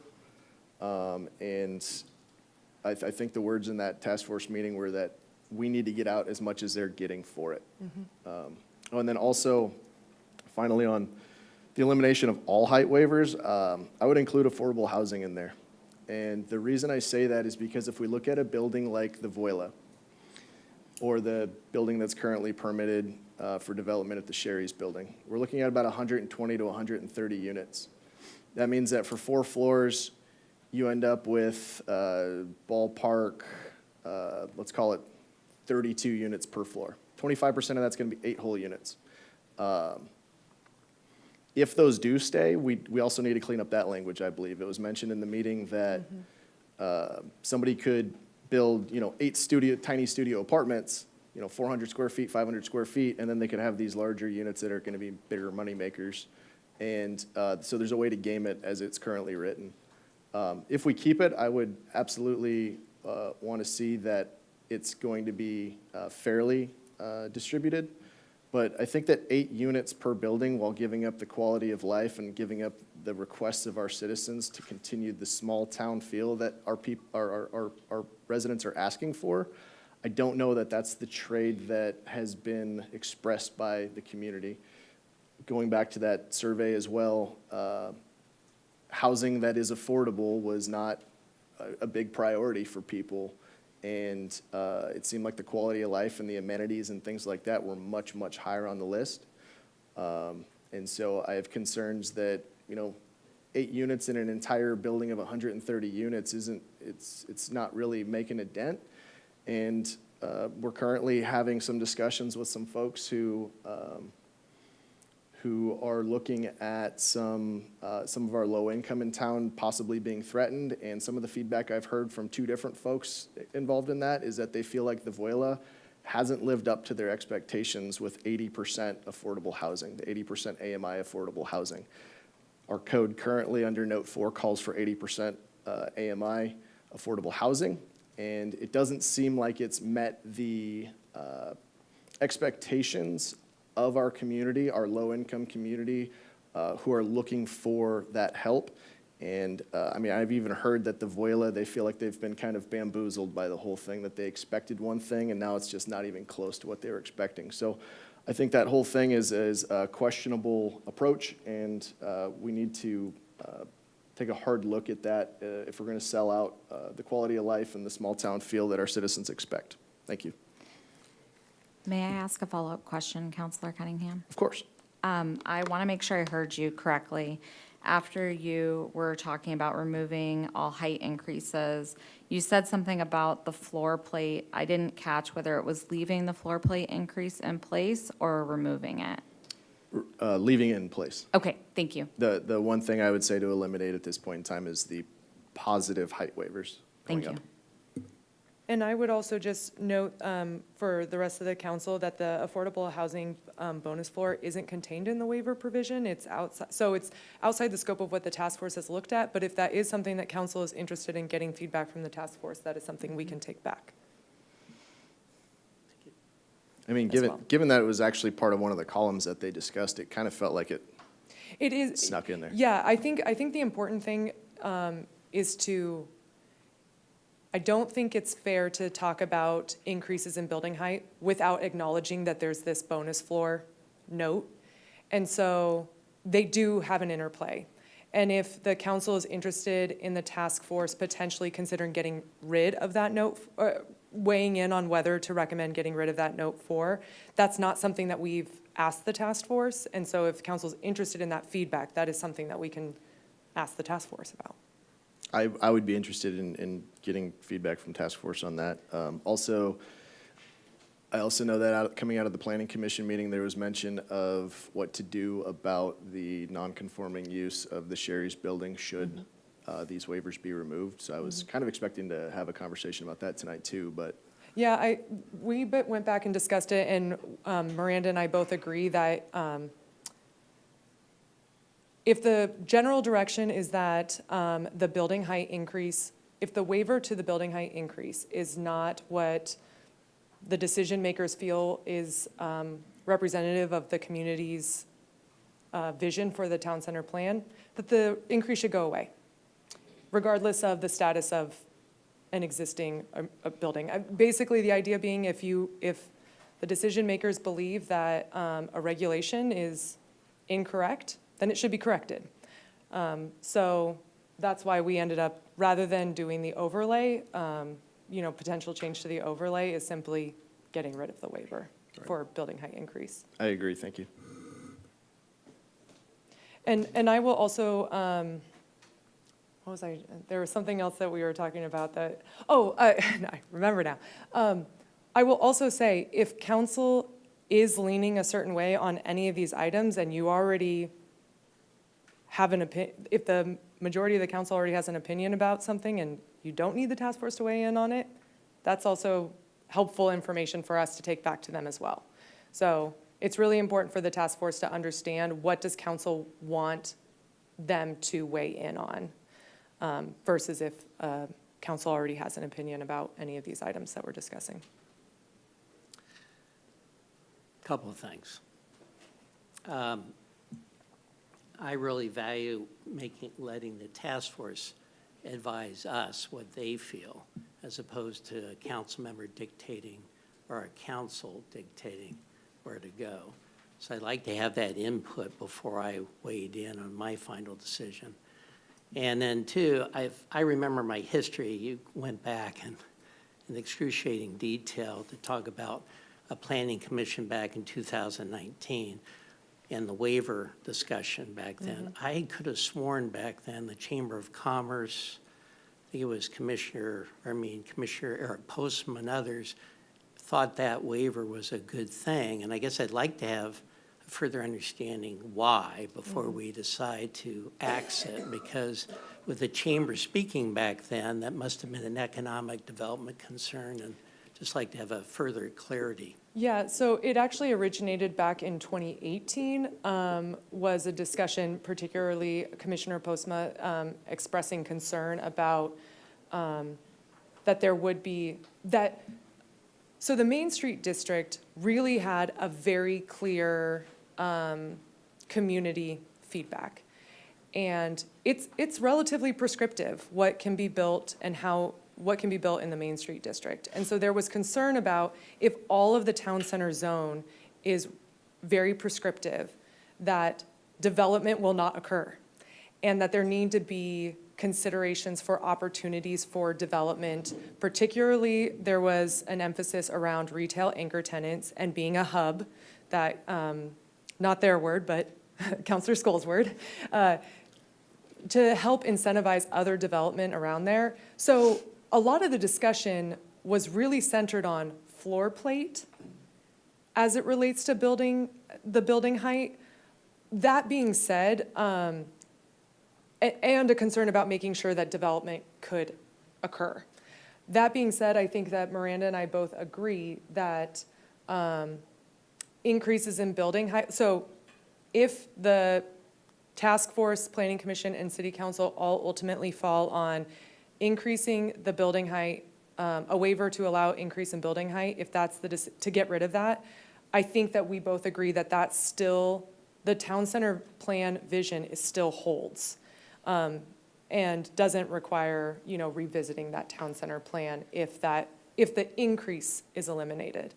I would say that if you're talking about the decrease and the floor plate waiver, that in particular was the heart of a lot of the discussion. Yeah, I would only add that the primary reason for it was the discussion around the floor plate and potentially not limiting a single-story building that we might want to have come into the town center, because there was a decision that we want to really push for the development we want, and so we want a minimum of 2 stories. But in a situation where we really want a development, that flexibility could be in place as long as they mitigate for it. I do think there was a little bit of discussion around potentially increasing height. I don't really remember it all that well because of the focus of what it was on, but like one of the menu items is about like a step back, which we typically use when buildings are getting taller. But it wasn't the heart of the conversation. Mm-hmm. And, I might be, what's new? Subject to criticism, but I don't necessarily, and I've done a lot of reading, equate taller buildings to affordable housing in all circumstances. So is there actual evidence that if we maintain an ability to build like over 7 to 10 stories, that we're somehow creating affordable housing, or if we eliminate it to 5, which is something personally, my family would like, but I'm not going to weigh in as a counselor. I want to defer to the task force, but that somehow that impacts affordable housing. Great question, Mayor O'Neill. I would say that it does not always. This is something that it really depends on any independent project at any given time. When I did mention there's a sweet spot right now for construction of 4/1. That is true at this point in time in history, but 15 years ago, I would have been telling you that the sweet spot was 3/1. And so construction techniques do change over time. There is the benefit for more units can make a project more likely to pencil, and therefore rents might be lower. But these, for the most part, are going to be all new construction, which means they're going to carry higher rents than we're going to see in other places in town. That's just the reality of development. When you get to a higher story, like when you start getting to 6, 7 stories, you're probably also now having to put into the equation parking structure. And so that can offset maybe the potential savings of having additional units.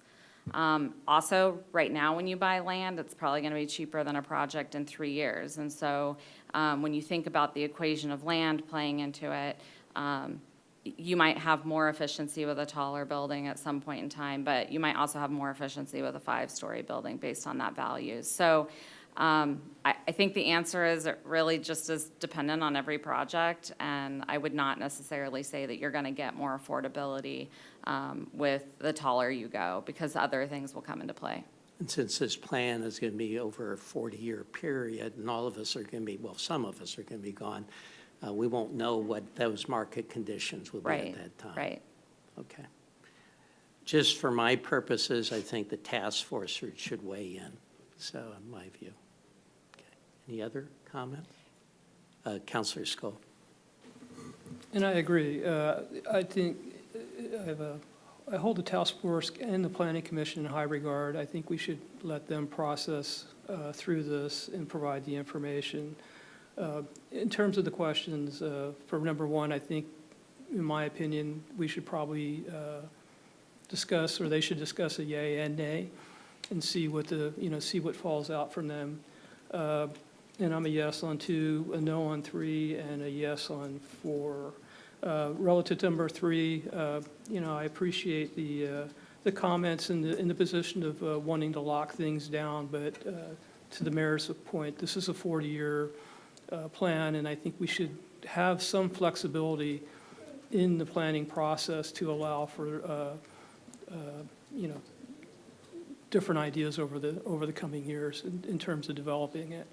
Relative to the information that Councilor Cunningham presented, I've gone through some of that information, and the one comment I have on that is that, and I'd have to go back and look at the exact numbers, but I think roughly 50 to 60% of the people that participated in that survey were homeowners.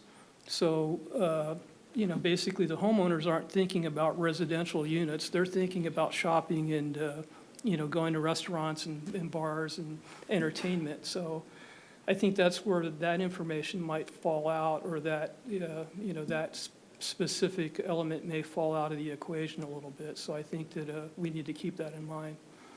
Thank you. Anything further? I will say I'm not sure that I have clear direction on number 3, if that's something that the council wants the task force to give a yay or nay on. I think it's up to them. Okay, so comfortable with getting task force feedback on number 3? Yes, I'm That's looking for correct. their recommendation. Okay. And Councilor Skoll, I didn't get for number 4 what I was trying to write that down. Yes. Okay, thank you. And again, as I spoke earlier, I think that this is all going to shake out as we, figure out what we want to do over the long run, and that will adjust the menus from there. Okay. Thank you. Councilor Cunningham. I'm just going to reiterate, because I think that our citizens deserve it. They've given their voice on this.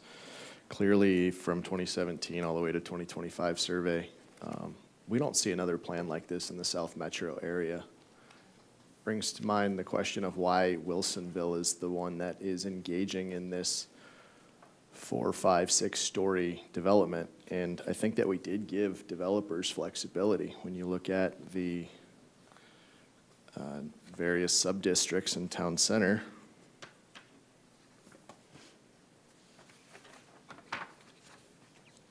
we have one district that allows for 3 to 5 stories. We have another district that allows for 2 to 4 stories. We have another district for 3 to 4 stories, and another district for 2 to 3 stories. That's all flexibility. Going up, again, if you go back on phase 1, page 235, Planning Commission meeting had a concept map that was pictured in there. And it literally says, it shows design, 3 to 4 stories. And right under that, it says developers want 4 to 5. That's what the developers want. Our priority has to be our citizens, our residents. It has to be our citizens that are here today. It's a 40-year plan, sure. If in 10, 20 years from now, the citizens change their mind and they approve a plan and they gives a thumbs up, or they get a survey and that survey indicates, hey, pump it up, let's go 7 to 10 story skyscrapers here. I guess not skyscrapers, that's a little hyperbolic, but let's go 7 to 10 stories. Then go ahead, that's fine. But our citizens today, right now, have an expectation of us as policymakers and decision makers in creating this plan. A plan that if you look through the 2019 Town Center Plan, you don't see a single 5-story building in that plan. All the pictures show 4 stories and below. Doesn't show you anything higher than that. So if we're looking to get this thing funded, if we're looking to get urban renewal going on this thing in November, we have to build trust around the plan and the process. And currently, I don't see a lot of trust being built because our citizens were shown one thing and suddenly learned that there is development code that was created in a random planning commission meeting that they didn't go to. Our citizens shouldn't have to go to planning commission meetings. I'm sorry, they gave their input, they gave their feedback, and their feedback, if anybody actually read it and paid attention to it and took it into account, was very clear that they didn't want 6-story buildings. I think the evidence is even questionable. I won't go way into it, but it's even questionable that we're at 5 stories in the code itself, in the sub-districts itself.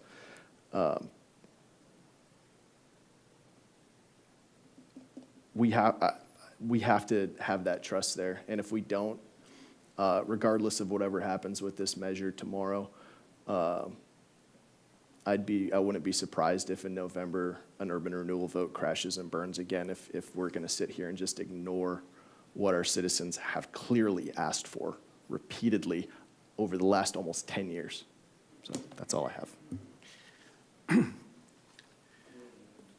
I just want to add that my understanding from the consensus of council, at least, is we're going to allow the task force to continue its work and the planning commission to continue to weigh in because they represent in part our community.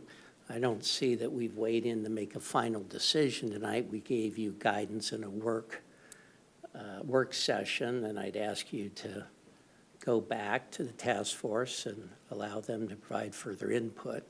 I also think that we as a body reflect and represent many citizens with different viewpoints. I have people even concerned that I'm considering a waiver of shortening building heights to 5 stories or less. They would like them taller. I think when City Councilor Ben West was on City Council, he was all about the Pearl District, along with former City Councilor Charlotte Lehan. Am I correct in that? Correct. Okay, so I'm not a fan of the Pearl District here, although it looks fine where it's at, I guess, in Portland. But I think no matter who we represent, we're going to weigh in eventually and make a tough decision. I guarantee that not everybody's going to be happy, but we're going to try to do our best. So I appreciate your efforts, and I look forward to seeing what the task force does. Thank you. So we'll be meeting with task force tomorrow, and then we are planning at the June Planning Commission meeting, another work session with them. Okay, with that, we're running over, but if we could have a 5-minute, well, let's make it we'll adjourn till 7:30 if that's okay with staff and council. Okay, we're adjourned till 7:30.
Okay. I call to order the meeting of the Wilsonville City Council for May 18th, 2020, let's try it again. May 18th, 2026 at 7:31 PM. Will the city recorder please call the roll? Counselor Shevlin? Here. Council President Barry? Here. Counselor Cunningham? Here. Counselor Skoll? Here. Mayor O'Neill? Here. Please stand and join us for the Pledge of Allegiance. I pledge allegiance to the flag of the United States of America and to the republic for which it stands, one nation, under God, indivisible, with liberty and justice for all.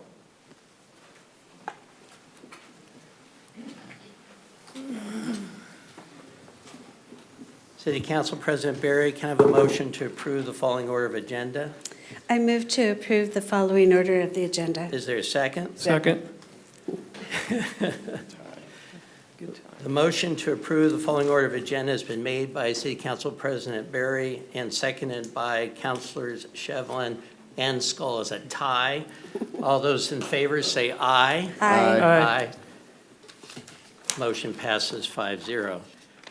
Good evening. Before I begin, tomorrow is Election Day. If you have not yet voted, please make sure your ballot is returned by 8 p.m. tomorrow night.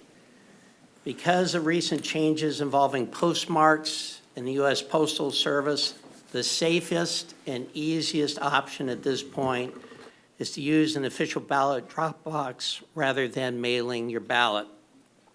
There's a convenient drive-through ballot drop box here at Wilsonville City Hall, just outside. If you choose to return your ballot through the Postal Service, I strongly encourage you to go directly to the post office while they're open and request that your ballot be postmarked. And they're willing to do that, but then you're going to have to stand in line for a long time because, as we all know, it has long lines. So again, I refer you back to our ballot drop-off box right outside. And also for those residents in Wilsonville that are in Washington County, you can go to Tualatin City Hall, but also, as I understand it, if you're running out of time, you can drop it off at our ballot box here, and it'll be sorted out between the two counties, and your vote will be counted. So just remember, Wilsonville is made of two counties, Clackamas and Washington County. We have two proclamations tonight. The first is National Public Works Week. I'm going to read the proclamation. Whereas public works professionals focus on infrastructure, facilities, and services that are of vital importance to sustainable and resilient communities and to public health, high quality of life, and well-being of the people of the city of Wilsonville. And whereas these infrastructure, facilities, and services could not be provided without the dedicated efforts of public works professionals who are engineers, managers, and employees at all levels of government and the private sector, who are responsible for rebuilding, improving, and protecting our nation's transportation, water supply, water treatment and solid waste systems, public buildings, and other structures and facilities essential for our citizens.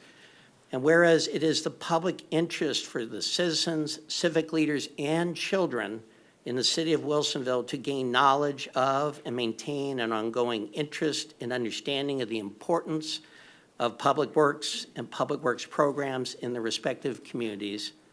And whereas the year 2026 marks the 66th annual National Public Works Week sponsored by the American Public Works Association, being now whereas this year's theme is Rooted in Service, Powered by Community. Now, therefore, I, Sean O'Neill, Mayor of the City of Wilsonville and the State of Oregon, do hereby designate the week, May 17th through the 23rd, to be National Public Works Week in the City of Wilsonville, and urge all community members to pay tribute to our public works professionals and recognize the substantial contributions they make to protecting our health, safety, and advancing quality of life. Our public Our public works employees maintain streets and signs, repair water lines, clean stormwater systems, monitor underground infrastructure, maintain fire hydrants, and perform countless other essential tasks that often go unnoticed in Wilsonville. I see them every day, especially early morning and on the weekends, and also at all hours helping maintain our community infrastructure and spaces. Much of this work occurs during severe weather, along busy roadways and hazardous conditions, late at night. Their work keeps our community functioning safely every single day. I would ask everyone to please join me in thanking and recognizing our outstanding Public Works team through a round of applause.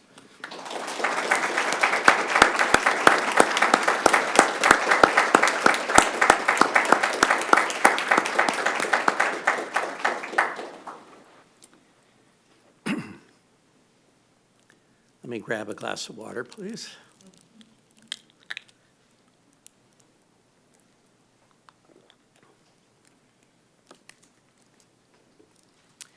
Next is my official proclamation recognizing June as Pride Month in the city of Wilsonville. Each June, we recognize Pride Month as a time to honor the history, resilience, and contributions of the LGBTQ+ people, and to reaffirm our commitment to dignity, equality, inclusion, and belonging for everyone in our community. As mayor, I believe it is important that we continue to say clearly and without hesitation that every person in our community deserves dignity, respect, safety, and belonging. Wilsonville is a stronger community when people are free to live openly, authentically, and without fear of discrimination. Our LGBTQ+ residents, families, neighbors, students, business owners, and community leaders are an important and valued part of this city. Pride Month is both a celebration and a call for reflection. It celebrates progress towards visibility and equal rights, while reminding us that building welcoming and inclusive communities is ongoing work that belongs to all of us. Pride Month is about more than flags or proclamations. It's about the courage it takes for people to live openly and authentically in a world that does not always make that easy. As someone with a multiracial family, I personally understand that not all that long ago, there were people in this country who believed families like mine should not exist openly either. It was only in 1967 in the Loving versus Virginia decision that the United States Supreme Court struck down laws banning interracial marriage. That decision was about more than legal rights. It was about dignity, humanity, and the freedom to love openly, build a family, and live without shame or fear. Those same principles matter today. Pride Month reminds us that every person deserves the freedom to live authentically and openly, and that no one should ever be made to feel invisible, lesser than, or unwelcome because of who they are or who they love. For me, belonging is not a slogan. It is the understanding that every person deserves to live safely, honestly, and openly within their own community without fear of discrimination or hatred. At a time when parts of our national dialogue are becoming more angry, more divided, and more hostile towards vulnerable communities, I believe it's important that cities like Wilsonville speak clearly. We reject hate and dehumanization, and we will continue to strive to be a community that chooses compassion, dignity, respect, and humanity. As mayor, I want every person in this community to know this: you belong here, you matter here, and this city is stronger because you are a part of it. One way Wilsonville continues putting those values into action is through our annual Pride celebration. This year, Wilsonville's Pride celebration will take place on Saturday, June 13th from 2 p.m. to 5 p.m. at Town Center Park. This free, family-friendly event brings people together in a spirit of community, support, visibility, and joy. The event will feature MC Poison Waters, performances by Poison Waters and Friends, music by DJ Smash, and a featured presentation from Basic Rights Oregon Executive Director Kendall Mason. There will also be community activities, crafts, food carts, and Pride-themed community contests. I want to thank the city's Diversity, Equity, and Inclusion Committee, community partners, sponsors, volunteers, and staff who continue helping make this event possible. As we recognize Pride Month, let us continue striving to build a Wilsonville where every person feels safe, valued, and respected and welcomed, not only during Pride Month, but every single day of the year. And before I read the proclamation, I just want to know I got a sneak peek of the Pride pin for this year. Also, another year created by a very talented high school student. And I was sworn to secrecy, but I tell you, each year they get better. So I'm really excited to have mine, and I'll wear it proudly like I'm wearing the one from this past year. They're just a beautiful idea, and it's great that the school district is helping with that. I will now read the proclamation. Whereas June is the month we celebrate LGBTQIA plus Pride Month, recognizing the significant contributions and struggles of the lesbian, gay, bisexual, transgender, queer, questioning, intersex, asexual individuals, as well as other identities not explicitly listed community. And whereas the Stonewall riots in 1969 were a turning point in the LGBTQIA plus rights movement, and Pride Month is a time to remember and honor this historic moment. And whereas Wilsonville values diversity, embraces the richness that the LGBTQIA plus community brings to our city, and this month is a time to reaffirm our commitment to equality and inclusion.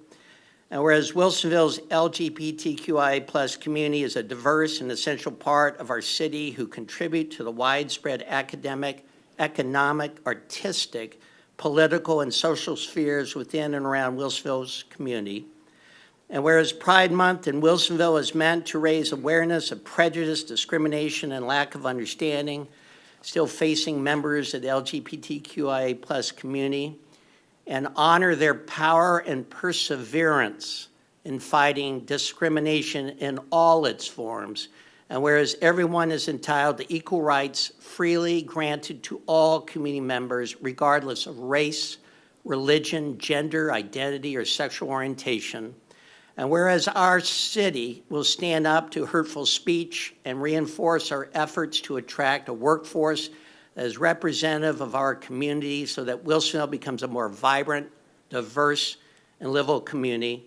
And whereas the valuable contributions made by our family, friends, and neighbors who represent the diverse Wilsonville LGBTQI plus community promote innovation and positive change with lasting effects within our city.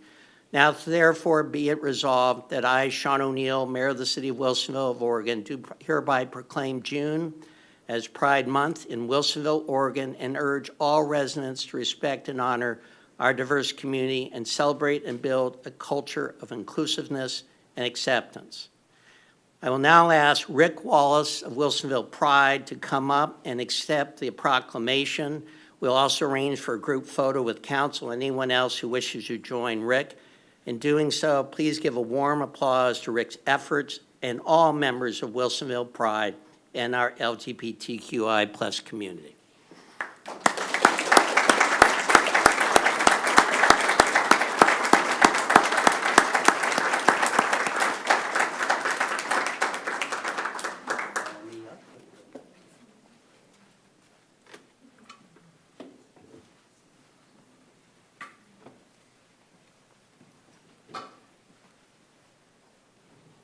Anybody want to come up here and join? Yeah, everybody. Come on, let's go.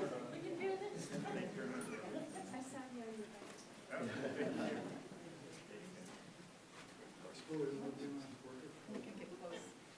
Bill, are you going to be able to capture it? Just tell us how you do it.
I know those proclamations can be rather long, but I think sometimes they're very important to read them.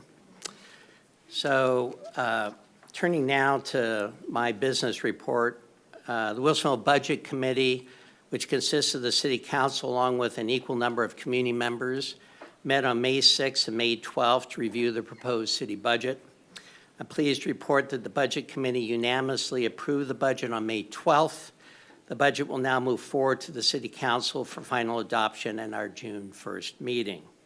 I want to thank the city's finance team led by Finance Director Keith Ketko and Assistant Finance Director Catherine Smith, along with all city staff, including our city manager Gina Troha and our city attorney Amanda Gall-Hinman, who helped present information and answer questions throughout the process. On May 7th, and again earlier today, I attended the Clackamas County Coordinating Committee and the Washington County Coordinating Committee meetings, where regional leaders discussed transportation, housing, economic development, and other issues impacting our communities. On May 11th, the Washington County Budget Information Session happened, where the county administrator provided an overview of the county's current financial outlook. On May 13th, I had the opportunity to visit Ms. Carolyn Wild's 8th grade language arts classes at Innswood Middle School. She used to be my son's English teacher, so she really got me hooked, line, and sinker to attend.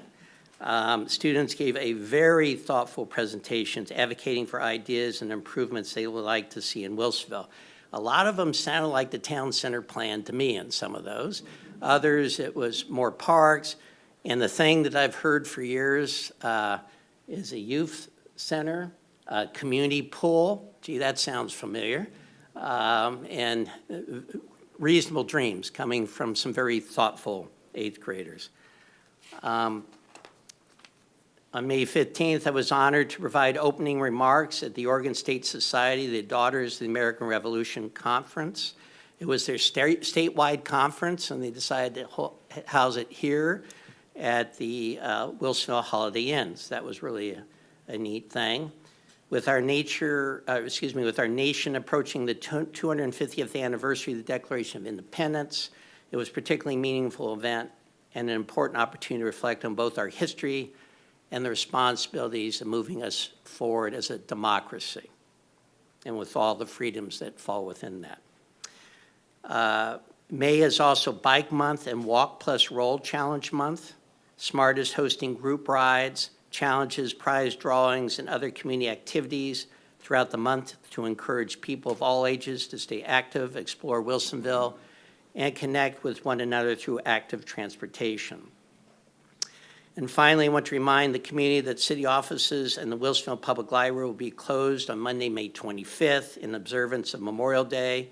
Smart Transit Service will also not operate that day. The city will hold a Memorial Day remembrance ceremony at 10 a.m. at the Oregon Korean War Memorial in Town Center Park. All members of the public are welcome to attend this important event, honoring those who gave their lives in service to our country.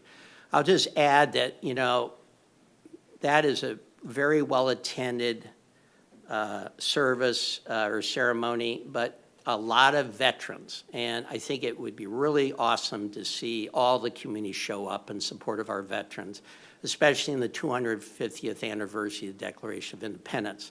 So it's hopefully it won't be pouring, but rain or shine, we do it, and it's a beautiful event, so I encourage our community to come. And then lastly, our next City Council meeting will be Monday, June 1st, beginning at 7 p.m. And that's the extent of my business report tonight. Turning to communications, tonight we will hear from Tualatin Valley Fire and Rescue's State of the District Report. Please join me in welcoming Chief Samario to present. And I apologize if I got that wrong, and you're going to correct me if I did. So. I hear them all. Okay. And I'll ask, but you're going to tell me they're not going to do it. Every time they come, your guys just stand in the back of the room. It just exhausts me watching them stand at attention.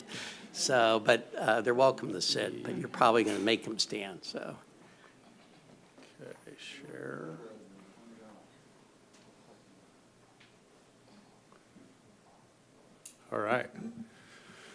Mr. Mayor, City Council, City staff, and citizens of Wilsonville. My name is James Samario. I'm the Division Chief of EMS, and I'm absolutely honored to be here tonight to give the State of the District presentation. Before I do, I want to call out some of my colleagues here. So we have Jacob Fuhr, who is our Public Affairs Officer. He helps me get this stuff together and helps support the work that we do with our communities. And then we have Rescue 5-4. We have Captain Knopf and Firefighter Pascal. And then we have, they're at the Charbonneau Station. And then from the Kinnaman Station, Engine 5-2, we have Lieutenant Swords, A.O. Potter, Firefighter Haven, and Firefighter Anderson. So they're here, and they may leave at a moment's notice. Don't be distracted. Just doing their job. So, like I said, I'm here to present the state of the district. Got 5 topics I'm going to cover tonight. Let me make sure I'm moving along. So we're going to cover incident snapshot, which takes a look at kind of the analytics of our responses in the Wilsonville area. We're talking about our preparation for the upcoming wildland season, the EMS landscape, bond and capital projects, and our struggle well program. So this is the incident snapshot. So this takes a look at the Wilsonville service area and the city limits. And as an organization, we're data informed, so we look at the analytics to make decisions operationally, how we deploy our resources, and then where we put our staffing, and understand the layout of our responses to the service area down here. As you can see, we have essentially 8 categories that we look at. The top part there is those 8 categories. So we have EMS, fire, hazard, service, good intent calls, false alarms, natural conditions like vegetation fires, then other. The next set of, there's a dispatch as and there's situation found. Often as individuals call the 911 center, they might be under duress. So the dispatchers do their best to understand what they're saying the problem is. So that's what the dispatch as, and then as we get on scene and we try to mitigate the problem, that's kind of the situation found. So you can see there's a little delineation between those two, and that's just how the 911 system kind of works. Then we have some incident subcategories that get specific into fires and kind of our critical incident response stuff. You can see that at the next section below. I think it's important that we highlight that, we don't just look at the incident types, we also focus on what part of the day does that happen and what days of the week. That kind of gives us a more global look at the problems. Is there surges? Are there certain times where we maybe look at staffing different? And then we also do trending year by year, and as it looks there, Wilsonville's been pretty steady for the most part over the last 5 years, which is good news for the citizens. We also, on the right-hand side there, you can see that's what we call a heat map. The red color emphasizes the higher number of incidents, and then as you get through the colors down to the white ones show that there's no incidents in those areas. And lastly, with a snapshot, we also kind of try to understand what stations are servicing what area and what kind of response do they provide to the area. And you'll notice that 52s and 54s are in the back of the room. They handle the bulk of the load here in Wilsonville, and then you have the Ellenson Road Station up the street there. They also take a large portion. And at times, Station 34, which is out of Tualatin, may come down and support the citizens. And then Station 57 off of Mountain Road may slide over and help out as well. So we kind of have some layering of our resources to make sure we're always covering the area here in Wilsonville. All right, so like I said, the call volume has stayed consistent here, which is always a good sign for us. Shows that our public education, shows that our building codes, things like that are working really well. We're always happy to see that. Okay, next slide. So preparation for wildland season. So last year when we came and gave our State of the District presentation, we talked about the 2024 wildland season, which is pretty significant in the state of Oregon. It was actually the highest acreage burn in the state that year. Well, last year, as I'm talking about 25 now, what we saw was less acres burned, which is good, but we did lose more structures.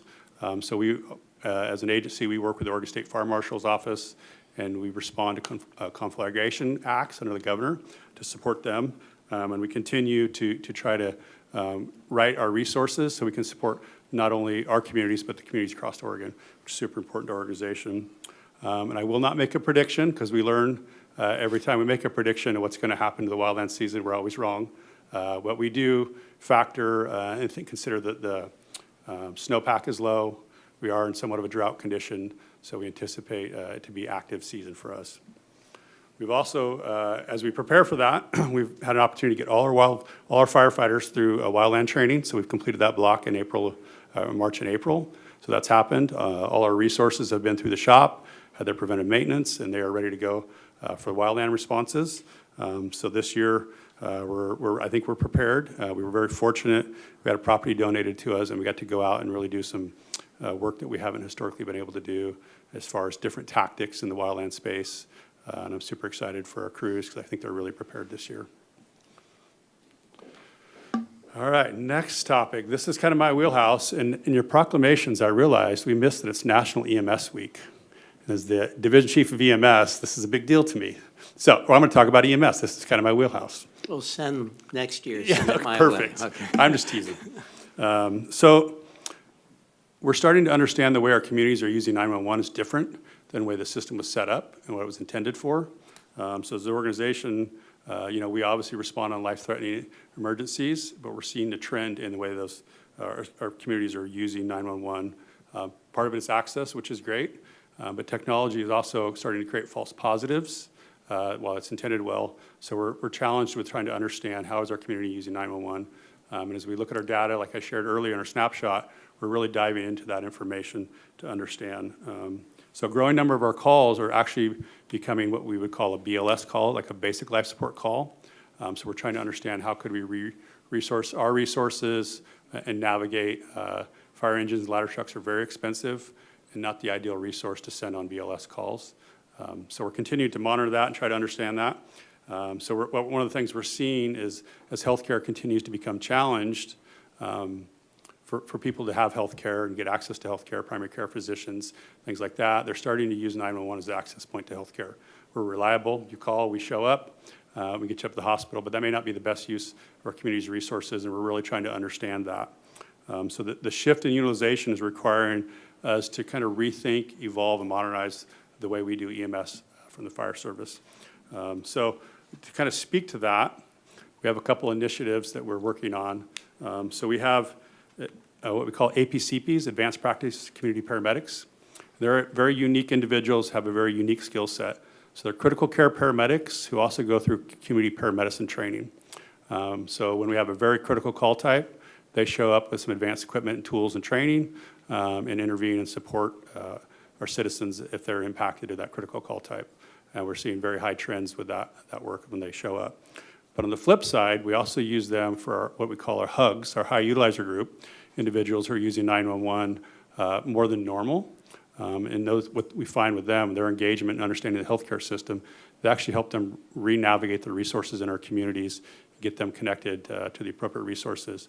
The program's been around for about 2 years. It's very successful. I'm super proud of the work that those individuals do, our APCPs. We also have within the EMS division and our community risk reduction division, we are actually working with our licensed care facilities. Across our service area, we have 70 of them. They generate about 14% of our EMS calls. So we spend a considerable amount of time in those places, and we're working on re-educating them on the use of 911 and what other options do they have to get access to health care for the residents of those facilities.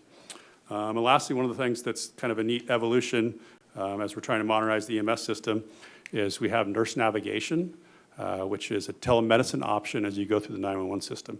So as the dispatcher goes through the card and is triaging you as a caller, they realize this is very low acuity. Would you like to talk to a nurse? We actually connect them to a nurse who then has a list of resources and tries to help them navigate to alternate destinations outside of the 911 system, an ambulance, a fire engine, the ER, all the things where they can maybe receive the care they need at an alternate destination. So all those programs, they're developing, they're maturing. We're starting to see some positive numbers from them and impacts in our communities. So I'm super excited. And I would say, the healthcare system continues to experience stressors. The traditional responses and the way that we have historically provided a response model is not sustainable fiscally and resource preservation. So we are looking for innovation in that space to figure out how we can evolve as our communities use 911 differently than what was intended.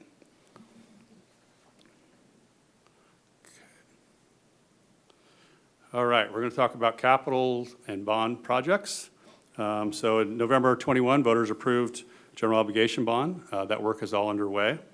So under the direction of our board, we were given goals and objectives. That's to prioritize seismic, security, and equity needs in our stations.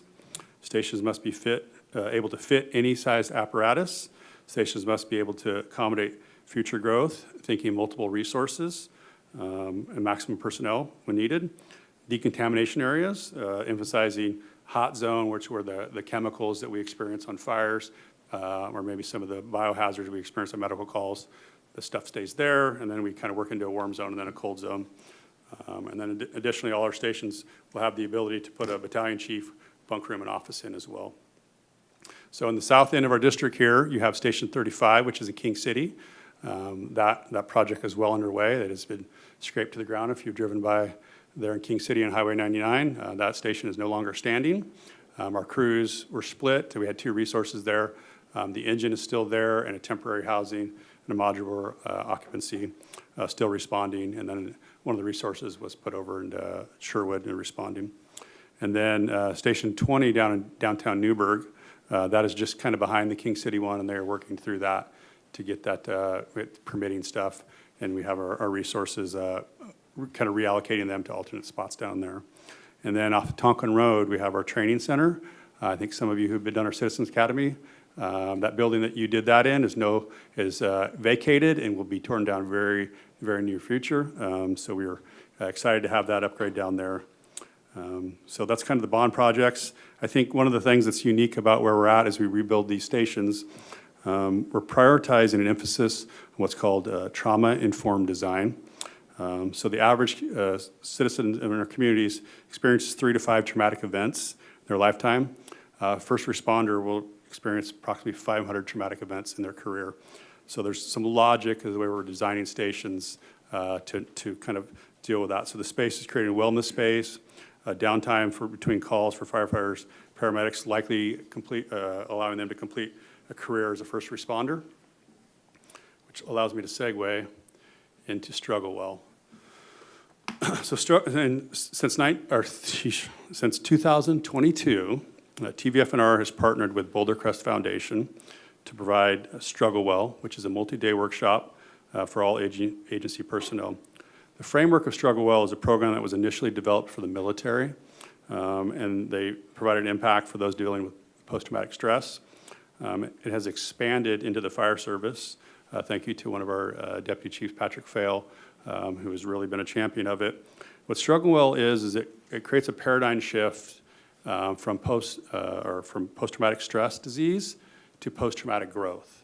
And what it teaches us, we've had probably roughly 50% of our organization go through it, is it really allows us to, in deep struggle, cultivate profound strength and help us achieve. So you take that struggle and you actually use it to help you grow. And it's a real paradigm shift. It's a great program. I'm super proud of the organization. So we've incorporated that, and we're hopeful to get everybody through. We actually put our recruits through it as they go through our recruit academy now. So during this past state legislative short session, we sought to receive additional funding to provide a one-time financial support for the district to work with our law enforcement partners, dispatch partners, and ambulance partners to do the expansion of the program across our service area. But unfortunately, with the constraints in the short session, that funding wasn't there. But we will go back next year and continue to ask. As an organization, we believe in the program and the value that it brings.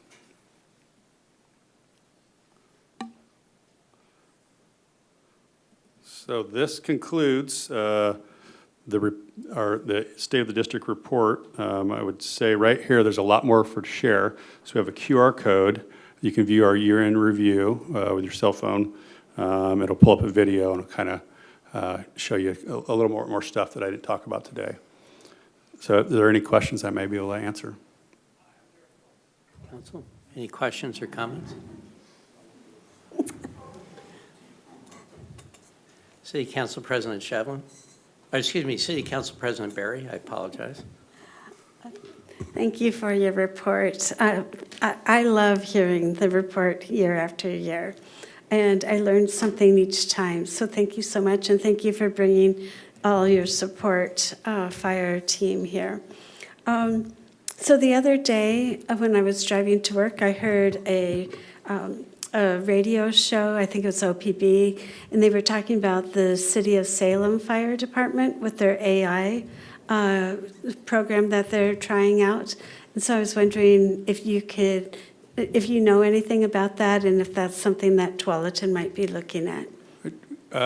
For more context, was that at their dispatch center they were using? Yeah, it was a Okay. dispatch center, and what really impressed me is that when a call comes in, it can be translated into like 45 languages. Yeah, so we're unique in that we have a regional dispatch center. So out in Hillsborough is where what we call WACA, the Washington County Communication Access Points, our PSAP. So that's where the dispatch is.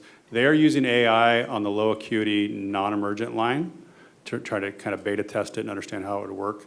I don't know where they're at in the progression of having it part of the 911 side of call taking, but I do know other agencies. I know in Seattle, they use it on the 911 side, and it does do quite some impressive work. Mm-hmm. Well, thank you. Anyway, I'm really glad you're all here. And thank you for all the service that you provide to our community. It's our honor. Councilor Cunningham. Yeah, I appreciate the update, Chief. Thank you very much. Just wanted to reinforce the struggle well. When I was out at the Community Academy, I had a good opportunity to speak with Chief Fail out there, and we talked in depth about that program and just how valuable it is. And as a former first responder who has had my own struggles with PTSD and anxiety from those numerous traumatic incidents that you mentioned before, it's something that I'm passionate about. I don't know if I could ever be any good, but if you ever wanted some backup and advocacy and support on helping to fund our fire district and have that, for that funding piece that you talked about, I'd be happy to write a letter or testify or whatever you guys wanted from me. I'd be happy to help and advocate for that because it's important. And I think that we end up actually getting a good return on investment on that. You could probably quote how much it costs to train a new firefighter.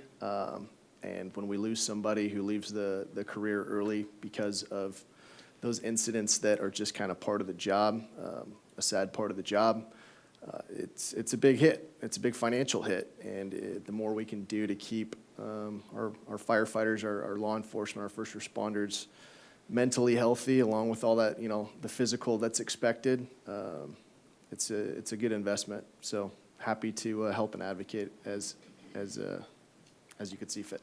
Yes, thank you very much. We appreciate that. I'll pass Cal- that on to Chief Fail. Councilor Skull. Great presentation, thank you, and thank you all for taking care of us and for your service and all that. Curious about the Struggle Wall program and everything. It sounds like a great program. Is this a proprietary program for the department, or is there literature or information out there in the public that could be had to kind of get familiar with it? Yes, so there's a book called Struggle Well. It's written by Josh Goldberg and Ken Falk. And it really was started for the military as we had spent 2 decades during the global war of terrorism. And really, they just found veterans who, they would get down in that pit of despair and not able to climb out. And I don't want to do any disjustice as I try to explain it, but they really realized, looking at Vietnam veterans from the Hanoi Hilton, and why they all were so successful, which led them down quite the journey where they eventually created the curriculum. So it was proprietary to Boulder Crest. They have evolved their business model. We're the first agency on the West Coast to adopt it, fire agency. We're actually now trying to infuse it into the Oregon Fire Service, and then into law enforcement. So it's kind of growing legs and tentacles, if you will. But it's now the curriculum has been broadened to not just veterans, but to all first responders. So that, yes, you can buy the book, and I wouldn't say proprietary because I don't believe they look at it that way. I think it's the access, because there's a few different layers to it. There's a warrior path where you would go away and go through a 7-day, very intensive program. There's a 4-day class and a 2-day class. So as they grew, we've actually brought on a part of our team that becomes trainers, or what we call guides, that do the 2-day classes. So it's not proprietary in that way. They just try to make sure people aren't taking it and rebranding it and Gotcha. using it otherwise. I'm not sure if I answered your question, You but did, yeah, you did. okay. All right, thank you. Yeah. Counselor Shevlin? Thank you. Thank you for all that you do for us. As a retired registered nurse, I'm particularly interested in the nurse consultation or triage. As you mentioned, and we all know, healthcare is so expensive, and it's very expensive to roll a unit when someone really just needs basic life support. So I'm really looking forward to seeing how that program expands and how it's able to help your base, our citizens. Thank you very much. Yes, thank you. Thank you for the presentation. Some things that I noted that the assisted living residential folks, about a year ago, and even when I went to your Civics Academy, which is a sensational thing to be invited to, and I appreciate being a part of that. But back then, you were struggling because it sounded like some of the assisted living businesses were almost promoting calling you folks as a form of a business model, as they had less experience employees taking care of our seniors at these things. And it was almost like that was their plan, which has put a strain on you folks.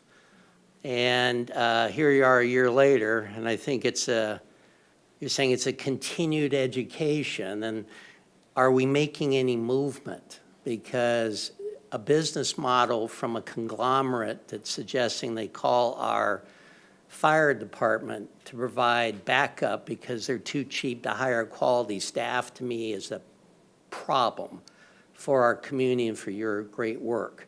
So I guess I didn't do it as polished as a mayor should, but, sounds like it hasn't changed. So any movement there? Yeah, I'll speak to that. I think, there was some maybe naiveness on our part as we would go in and train the staff. In educating myself, the staff within those facilities, the care providers, they have a 200% turnover ratio annually. So that is a little bit of a losing battle. So we took part of my team, actually my whole division, and we went out to another agency to see how they were doing it in Idaho, Ada County, Boise, Meridian, that area, and they have a similar program. And they kind of reframed it for us. And what we do now, we go out, we still do the training, because I think that's important, and that turnover, that staff goes to other facilities. We have 70 of them, so, through attrition, we will win that battle.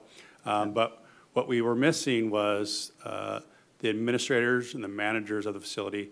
There's a disconnect. They have no idea how much 911 is being used. So we actually meet with them now and give them a 911 utilization report. And we say, this is how much you used it last year, this is how much you used it this year, here's the call types.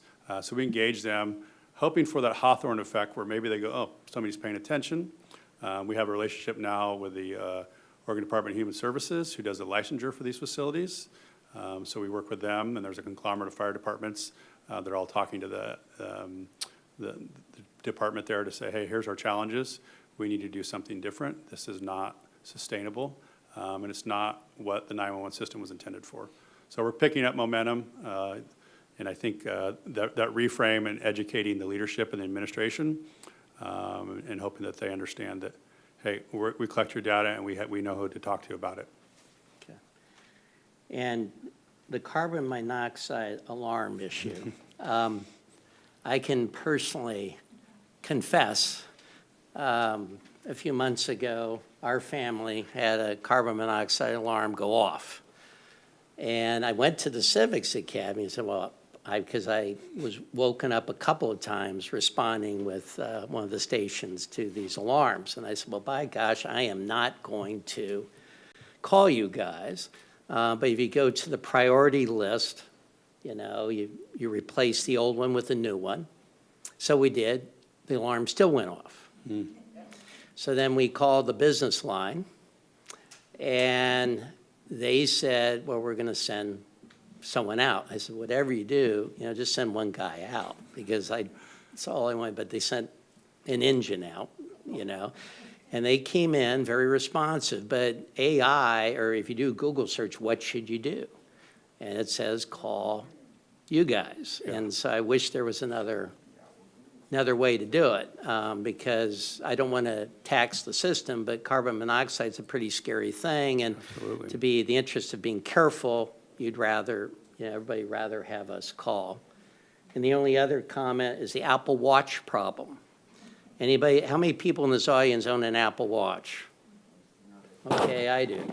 Well, when you fall, it says prompts, should we call 911? I'm just curious how often you get bombarded with calls like that. You know, the Apple Watch isn't too bad. The one we have now is cell phones have the crash detection in them. Oh, And it's not uncommon for somebody to set a cell phone maybe on the top of their car as they're loading stuff in, the back of their car. They drive through an intersection, it falls off, hits the ground, crash detection. Our crews show up looking for a crash, and all they find is a cell phone that's been run over a few times. So that's probably the most recent trend in technology. The Apple Watch has gotten a little better. When it first showed up, it was definitely prompted a lot of calls, but not so much anymore. all right. Well, thank you for everything you do, all of you, for your community. And for the people that didn't come, extend our thanks to. Thank you. Thank you. Appreciate it.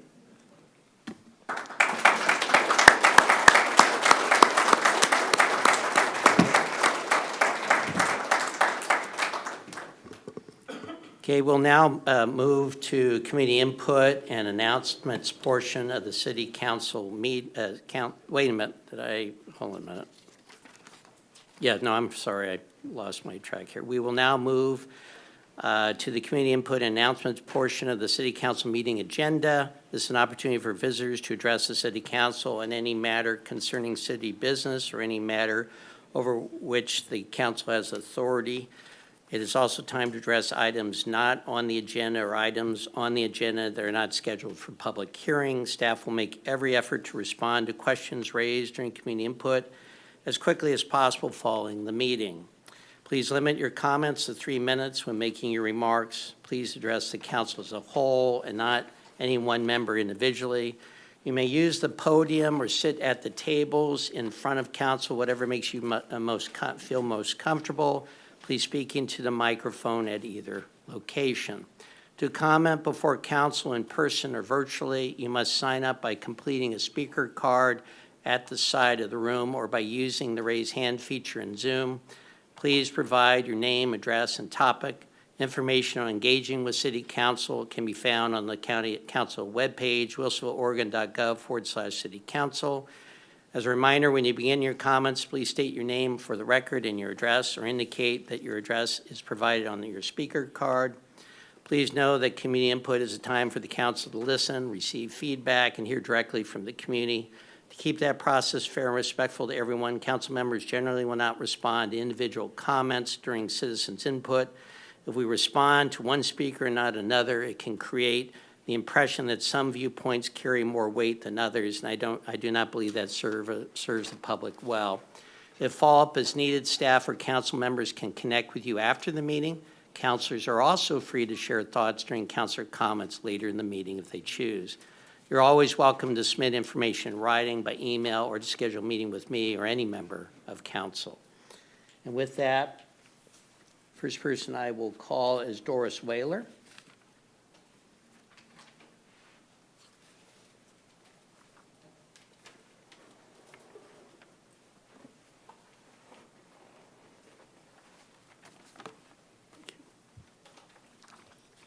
Good evening, Mayor and Councilors. My name is Doris Whaler.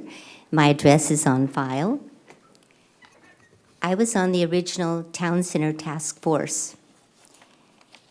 That had a maximum of 4 stories.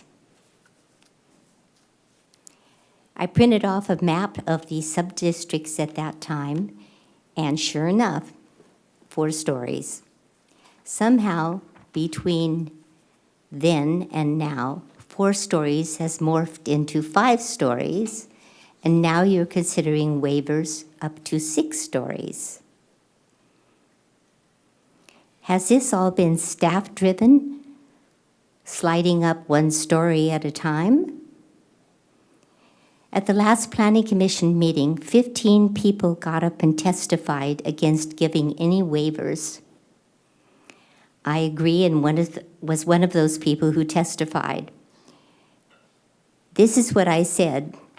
This is not what Wilsonville citizens expect or want to see. If the town center plan is to have any hope of approval from the public, you will not give away waivers for additional floors. Our community desperately wants a redo of town center, but adding height waivers is like putting a nail in the coffin. Thank you. Thank you. Jeremy Borders Baldwin? Thank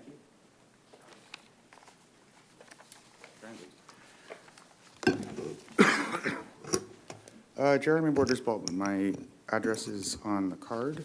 My mailing address is on a former card.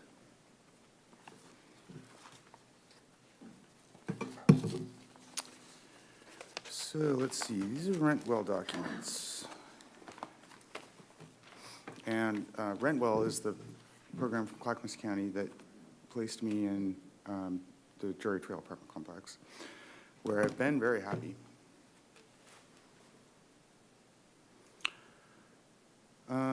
I have for the council 2 questions and an answer, so let's take them question, answer, question. And the second one's on your list. Sorry for that. First question. How in Wilsonville does a person get, count them, 9 trespasses in the what, 2-3 years I've been living here? So I'd like to say the first 4 were a year ago or so. And these next 5, I guess, I just found out about Memorial Park as I was being trespassed from Korean Memorial Park this morning. And I asked the officer at the time to count them with me. Plaid Pantry, I don't care, we've got former business. 7-Eleven Hertz, that's Team 7-Eleven. That was that was Greg LeMond and Bernard Hunal, who brought home the first 3 American Tour de France wins for Team 7-Eleven. And I hydrated coffee. So my answer for that one is really Sir, may I, just to make it easy for everybody to hear, may sit. I would stay right where you're at the podium and speak in the mic. Well, I'll work this one then. Oh, okay. My answer for the council, for the first question, to save you some time, is it's open season. As in, when the bathrooms say closed for season in Portland, who is it open season on?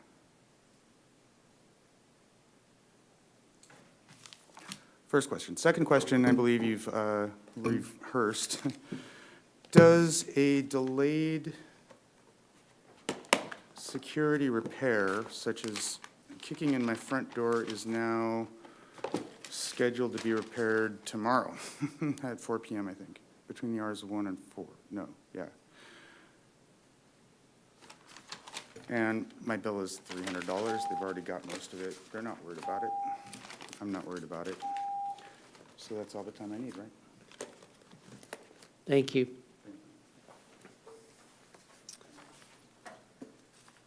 Does Je- that justify the, rent withholding? Jeff Sindell?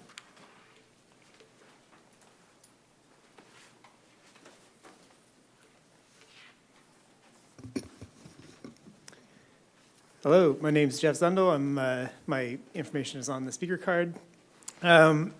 Okay, so I didn't know that it was National Public Works Week proclamation, so that was news to me. But as many of you know, I help operate with my partner at SMART, a bike bus for Lowry Primary in the Villabon neighborhood.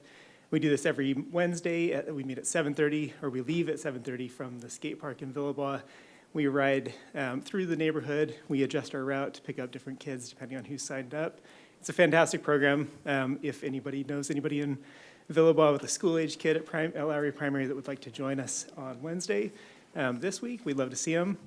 Last week, we had a really exciting one, and this is where Public Works come into it. We had a good group of kids that was riding just after the Barber and Costa Circle intersection where the volleyball court is. And an oak tree had a branch that was leaning out over the bike lane.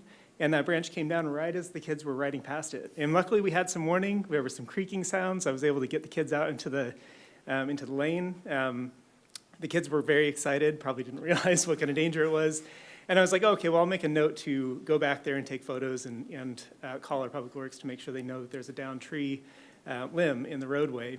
But before I could even drop the kids off at the school and get back there, by the time I got back there was already Public Works at the site, cordoning it off with cones and tape, making sure that it was safe, calling it in to the bigger trucks and the bigger crew to come and take care of it. Very impressive work. It's just our Public Works out there doing their work in the neighborhood, visible and accessible to the people that were walking around and alerting them to what was going on. So thanks to our Public Works folks. I'm very proud to live in a city with such a great crew. So thank you all.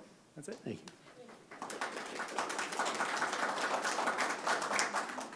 Susan Reed. I'm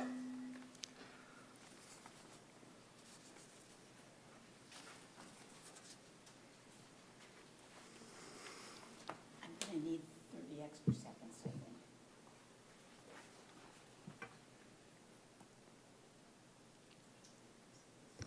My name is Susan Reep, and my record's on file. I've been thinking about the last city council meeting. Many times I wanted to stand up and bring the room to order, audience and council both, and it hit me that I was back in my classroom. But my 7th grade classrooms were never so out of order or disrespectful. It started with the appointment to the Budget Committee. In case you don't know, city council members are voted in by the people, but the mayor has the sole power to appoint committee members. It's the only power mayors have, I think, but it's theirs, and the councilors know it. Given that, I'd like to think that our councilors don't deliberately stir up the audience and provoke the mayor. The candidate recently appointed is young, with little budgetary experience, but he's well-educated and a good thinker. The incredulity of people in the audience that the mayor hadn't chosen an applicant with decades of financial experience, repeated over and over, showed a great desire to irritate and cast doubt on the mayor's judgment, but it also showed a lack of understanding from the people complaining of the strengths diverse candidates can bring. Here's the thing. People on the Budget Committee do not prepare the city budget. Having deep knowledge of the city's budget is not necessarily an advantage. It can be learned. What can be an advantage is the ability to look at the whole and see patterns or duplications or better ways to save that people used to doing it haven't noticed. And it doesn't take decades of accountancy to do that. It takes fresh eyes and an analytical mind. It's pretty clear that waters were stirred up more than was necessary, and that thinking out of the box was out of the question because there was clearly a pre-planned course of action. And as far as those folks who didn't approve of the mayor's behavior, I have this to say. During public comment, members of the audience commenced directing comments to the mayor in accusatory tones, impolite language, incredibly, shockingly rude. It was clearly a planned, organized attack. What would your mothers and grandmothers say if they heard you speaking like this in a public forum? I'm not talking as an apologist for Mayor O'Neill. I'm speaking as a grandmother of 10 who will be 80 years old before the year is out. Somewhere along the line, we were led to believe that we acquired wisdom as we aged, and people would want to learn from us. So I'm going to start saying what I hope is worth hearing. Did you look at Mayor O'Neill that night? I did, and I saw a person who looked very, very tired. Did he get impatient? Yes, he did. He also showed remarkable restraint. Do you listen to him when he talks, or are you too busy thinking of your next rebuke? Being mayor isn't easy, but he represents our city well. He's kind, he cares. He's not perfect. Are you perfect? If you mess up, do you expect people to put another tick by your name to keep count of how awful you are? Or do you expect they'll give you a little grace because you know that after all, you mean well and you're a good person? Because if you don't start giving some grace to your mayor, yes, your mayor, you're acting like a group of children on the school playground that needs to be put in timeout until you learn civil and compassionate behavior.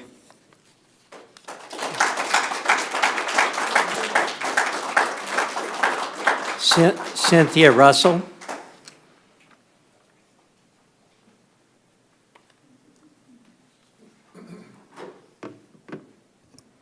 Hello, good evening, council members. My name is Cynthia Russell. My address is on the contact card. I am currently serving on the city's budget committee and the task force, or the building height waiver task force, which is quite the mouthful. I'm here tonight to speak mostly about last week's planning commission meeting. I know you requested keep comments general, but I do have kind of a specific one. You spoke there, Councilmember Cunningham, along with other community members who mostly had concerns about the town center building height waivers. Not to say they weren't valid concerns or anything. But what I was disappointed by during that meeting was that shortly after everyone had provided public input, you got up to leave, and then everyone else left as well who had provided public input. So not a single person stayed who provided public input saying they had concerns to listen to the presentation about the building height waivers. Even though, based on the public input, everyone felt really strongly about it, and that was just disappointing to see. I hope, since it was live streamed and the recording is out there, I hope that you, in addition to everyone else, took the time to watch the presentation and listen to the Planning Commission's comments. I think it answered a lot of some points that were brought up. What I heard from a lot of people was concern that they didn't want to lose the small town feel, didn't want really tall buildings. Personally, I felt like I didn't hear a lot of specifics from people about what they thought was a good height, especially considering the town center plan already allows for buildings of 2 to 5 stories. If people had listened to the prior task force meeting and the staff presentation that evening, it was clear that overwhelmingly the 7 stories option was not a favorite among task force members. That just felt too tall. A lot of people also shared they didn't want any waivers at all, but my understanding is a waiver is necessary if we want single-story buildings in town center, which sounds like people are interested in. I also want to note that only a small subset of community members was heard from during public input of that meeting, which of course kind of comes down to who shows up to speak, and their voices are going to be the loudest. So I would encourage other people who have other opinions to come and speak at those meetings as well. But this town center plan is a 40-year plan, which I think has been expressed, and I don't want us to hinder our future growth by limiting it to what we want right now. So given all that, I'd love to hear more specifics from community members on what number of stories people would be happy with and thoughts on other waiver options. I know you already discussed this in your work session, so food for thought moving forward. And I believe tomorrow's task force meeting will be live streamed. So I'd recommend everyone tune in to hear that discussion. Thank you for your time. Thank you.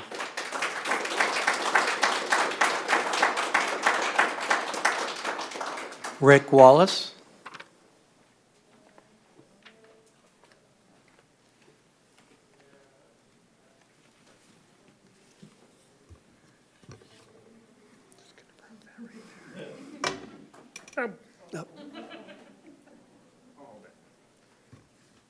Hello, my name is Rick Wallace. My address is on the speaker card, and I'm here to talk about something really exciting, Wilsonville Pride. I want to extend a huge thank you to the mayor, city council, and city staff for recognizing the LGBTQ+ community with today's Pride proclamation. I grew up in this town, and I can't overstate the value of acknowledgement by your community. I'm super excited about Pride Month in Wilsonville this year. The city's Pride event this year promises to be by far the most fabulous yet, because it will be emceed by the famous local drag queen, Poison Waters. I'm proud of our city's DEI committee for planning this event and of the local businesses that sponsored it. In addition to the main event, we are dragging Pride out all weekend with 2 Drag Me Outside hikes, a Pride bike ride, an after party, and a bingo brunch on the following Sunday. I am personally excited about the Drag Me Outside hikes since I love the outdoors and the sort of irreverent humor that these particular queens are known for. From their website, these hikes in Memorial Park will use drag as a means of reconnecting people with nature, learning about our non-human neighbors, and building community. To sign up, you have to be between 18 or 100 years old, and you can find the link on the city's website or on wilsonvillepride.org. Wilsonville's really saying, Shantae you stay, to belonging, acceptance, and the LGBTQ+ community, and hopefully sashay away to transphobia, homophobia, stigma, and bullying. In the words of RuPaul, if you can't love yourself, how can you love somebody else? Can I get an amen?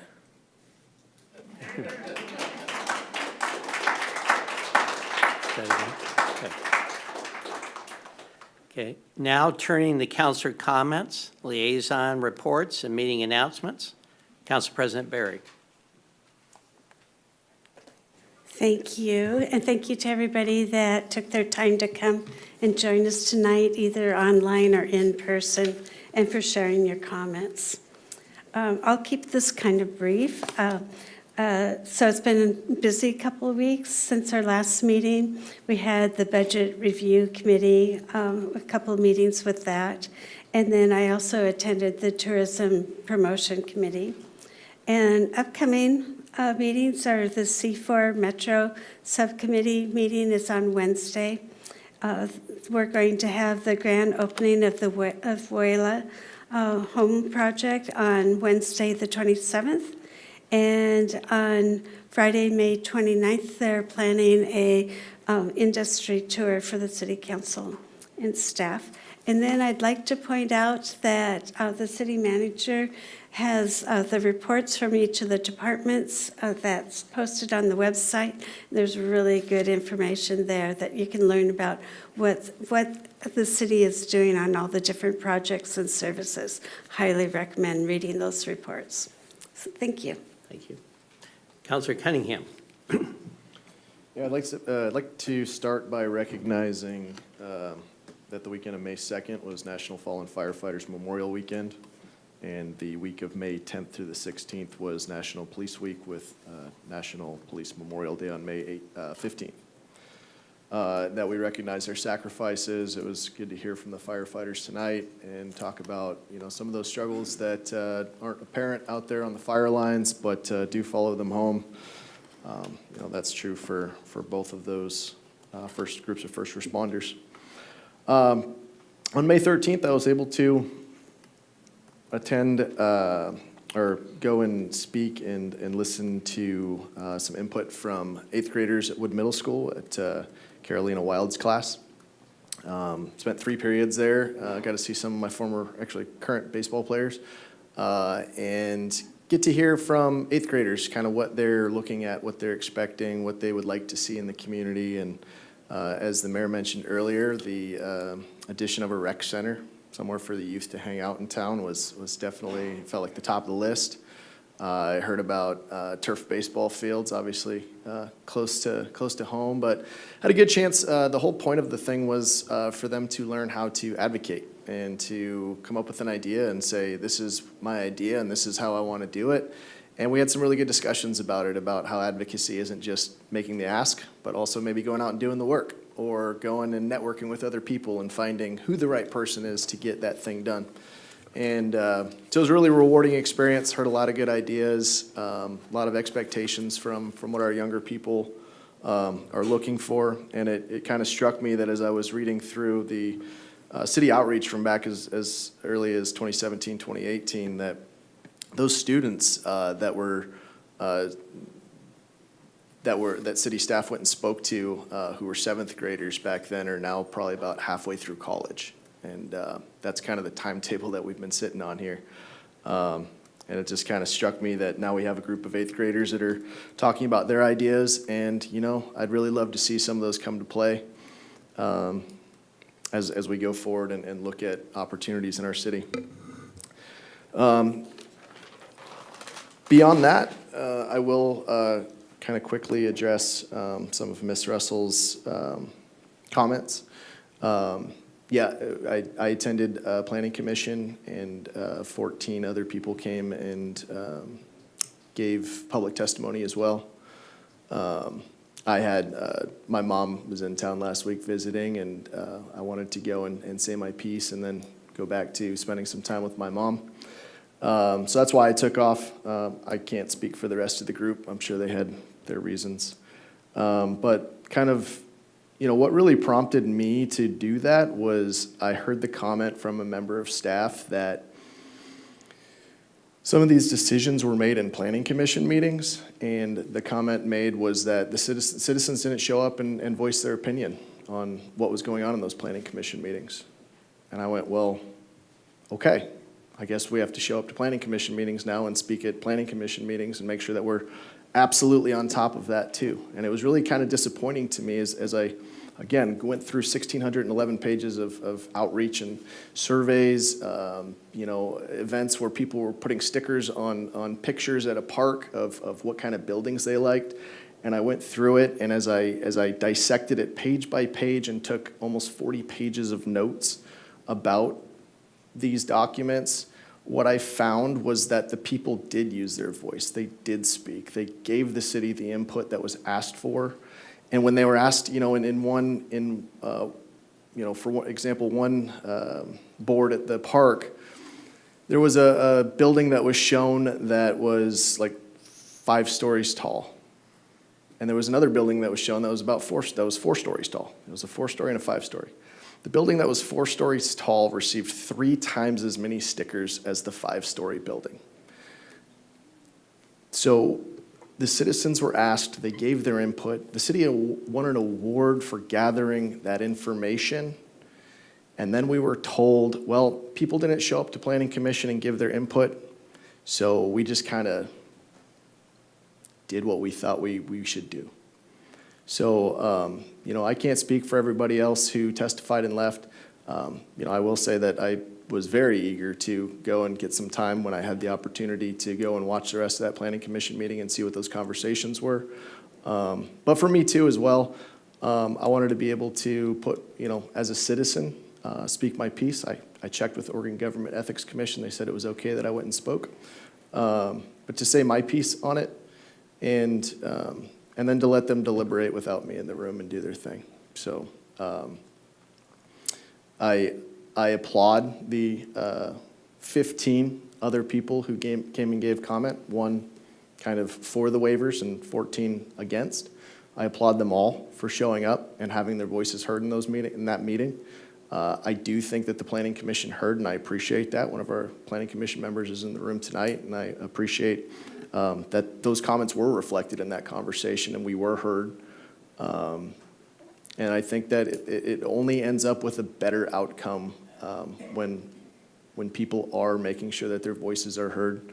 And I'm going to continue to advocate for all of our citizens' voices to be heard in this conversation, that we get a right-sized town center that our citizens expect from us, that they asked for already, that they continue to ask for in the survey as late as 2025. And then to the point of, you know, smaller buildings, the city attorney could correct me if I'm wrong, but that's a tougher one to unravel there. Reeling back in what we've already pushed out there into development, into the Town Center Development Code and what you're allowed to build on property. In 2025, for example, Blackstone purchased a large segment of Town Center, and they purchased it under the understanding of what that development code is right now of those building heights. And if we were to lower that right now, we could run into some issues with that. So what we do have on the table right now, the tool that council has been offered, staff approached us each individually and had a conversation with us about, hey, it's really hard to reel those building heights that we already have back in, but we do have this optional waiver development code language that we could draw back and not run into issues with redoing a town center zoning, running into our housing needs and capacity analysis through the state and all those different things. So this was the tool that council was offered to try and explore how we can ensure we are meeting our community's expectations for their town center. Thank you. Counselor Shevlin. Thank you. In the interest of time for everyone that's here tonight, I will try to be more brief than Counselor Cunningham. I'm going to just share with you some exciting things that are coming up on the part of our library and our Diversity, Equity, and Inclusion Committee. Our library has joined in a program, a collaborative program with other libraries around the West Coast, and they read a book together, one book, and then they share other activities around the book and the story in the book. The intent is to promote literacy, learning, community, and here's one I really like, civil discourse. The book they're reading right now is called They Called Us Enemy by George Takei. Many of us will remember, that are old enough to remember Star Trek. George Takei was Lieutenant Sulu in the original Star Trek series. He also lived for a period of time as a child with his parents in a Japanese internment camp during World War II. So from the reading of the book, there's some exciting events coming up that our library is sponsoring. There's a Japanese tea ceremony demonstration on Thursday, May 21st in the Oak Room of the library. So please join us in the library to learn more about Japanese tea ceremonies. There's also a performance by a performance group called Oregon Koto Kai on Saturday, May 30th from 2 to 3. And they play a particular stringed instrument known as the Japanese zither. Lastly, you can join Mr. George Takei on a live stream on Sunday, May 31st from 2 to 3 p.m. You can either find the link on the library website, or you can join the library in the Oak Room at the library to watch the live stream of Mr. George Takei. Lastly, our Diversity, Equity, and Inclusion Committee has a cultural calendar that I would like you to know about. May is Jewish American Heritage Month. This is a time to celebrate the rich tapestry of Jewish culture, traditions, and achievements. And lastly, May is also known as Asian American and Pacific Islander Heritage Month, an opportunity to recognize the rich heritage, resilience, and contribution of those with Asian and Pacific Islander heritage. Thank you very much. Thank you. Counselor Skoll. Yeah, let's see. My past meetings and forward meetings are on file, so you can see that. Just a shout out, on May 16th, I attended a community environment stewardship event at Lowry Primary School, and it was held by Carrie Reppold. And it was a very good program. There were several exhibits there from the county and different organizations within the region regarding environmental stewardship and subject matter such as that, wetland protection and pollution protection within what we can do as citizens and also as HOAs within the city to prevent that and mitigate those issues. Just a couple public comment or a couple public announcements here. The Wiola grand opening will be on May 27th, beginning at 10 a.m.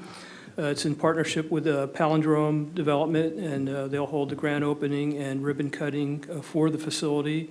It's Wilsonville's newly built transit-oriented development. Wiola includes 121 new housing units, most of which are reserved for individuals and families earning 30 to 80% of area median income, with some units reserved for households earning less than 30% AMI. The event will include remarks from federal, state, and local elected officials and project partners, and then we'll also offer building tours and refreshments. And then along the line with the DEI speaker, the DEI activities, there's a DEI speaker series in process that will be held on May 28th called Building Quality Relationships in Your Community. The DEI speaker series continues, and at 6 p.m. on the 28th at the Wilsonville Public Library, the featured speaker is entrepreneur Keith Sconyers, whose presentation is entitled Building Quality Relationships in Your Community. He'll address the components of community building, including the power of relationships, connecting and building community, bringing people together, and being a good neighbor.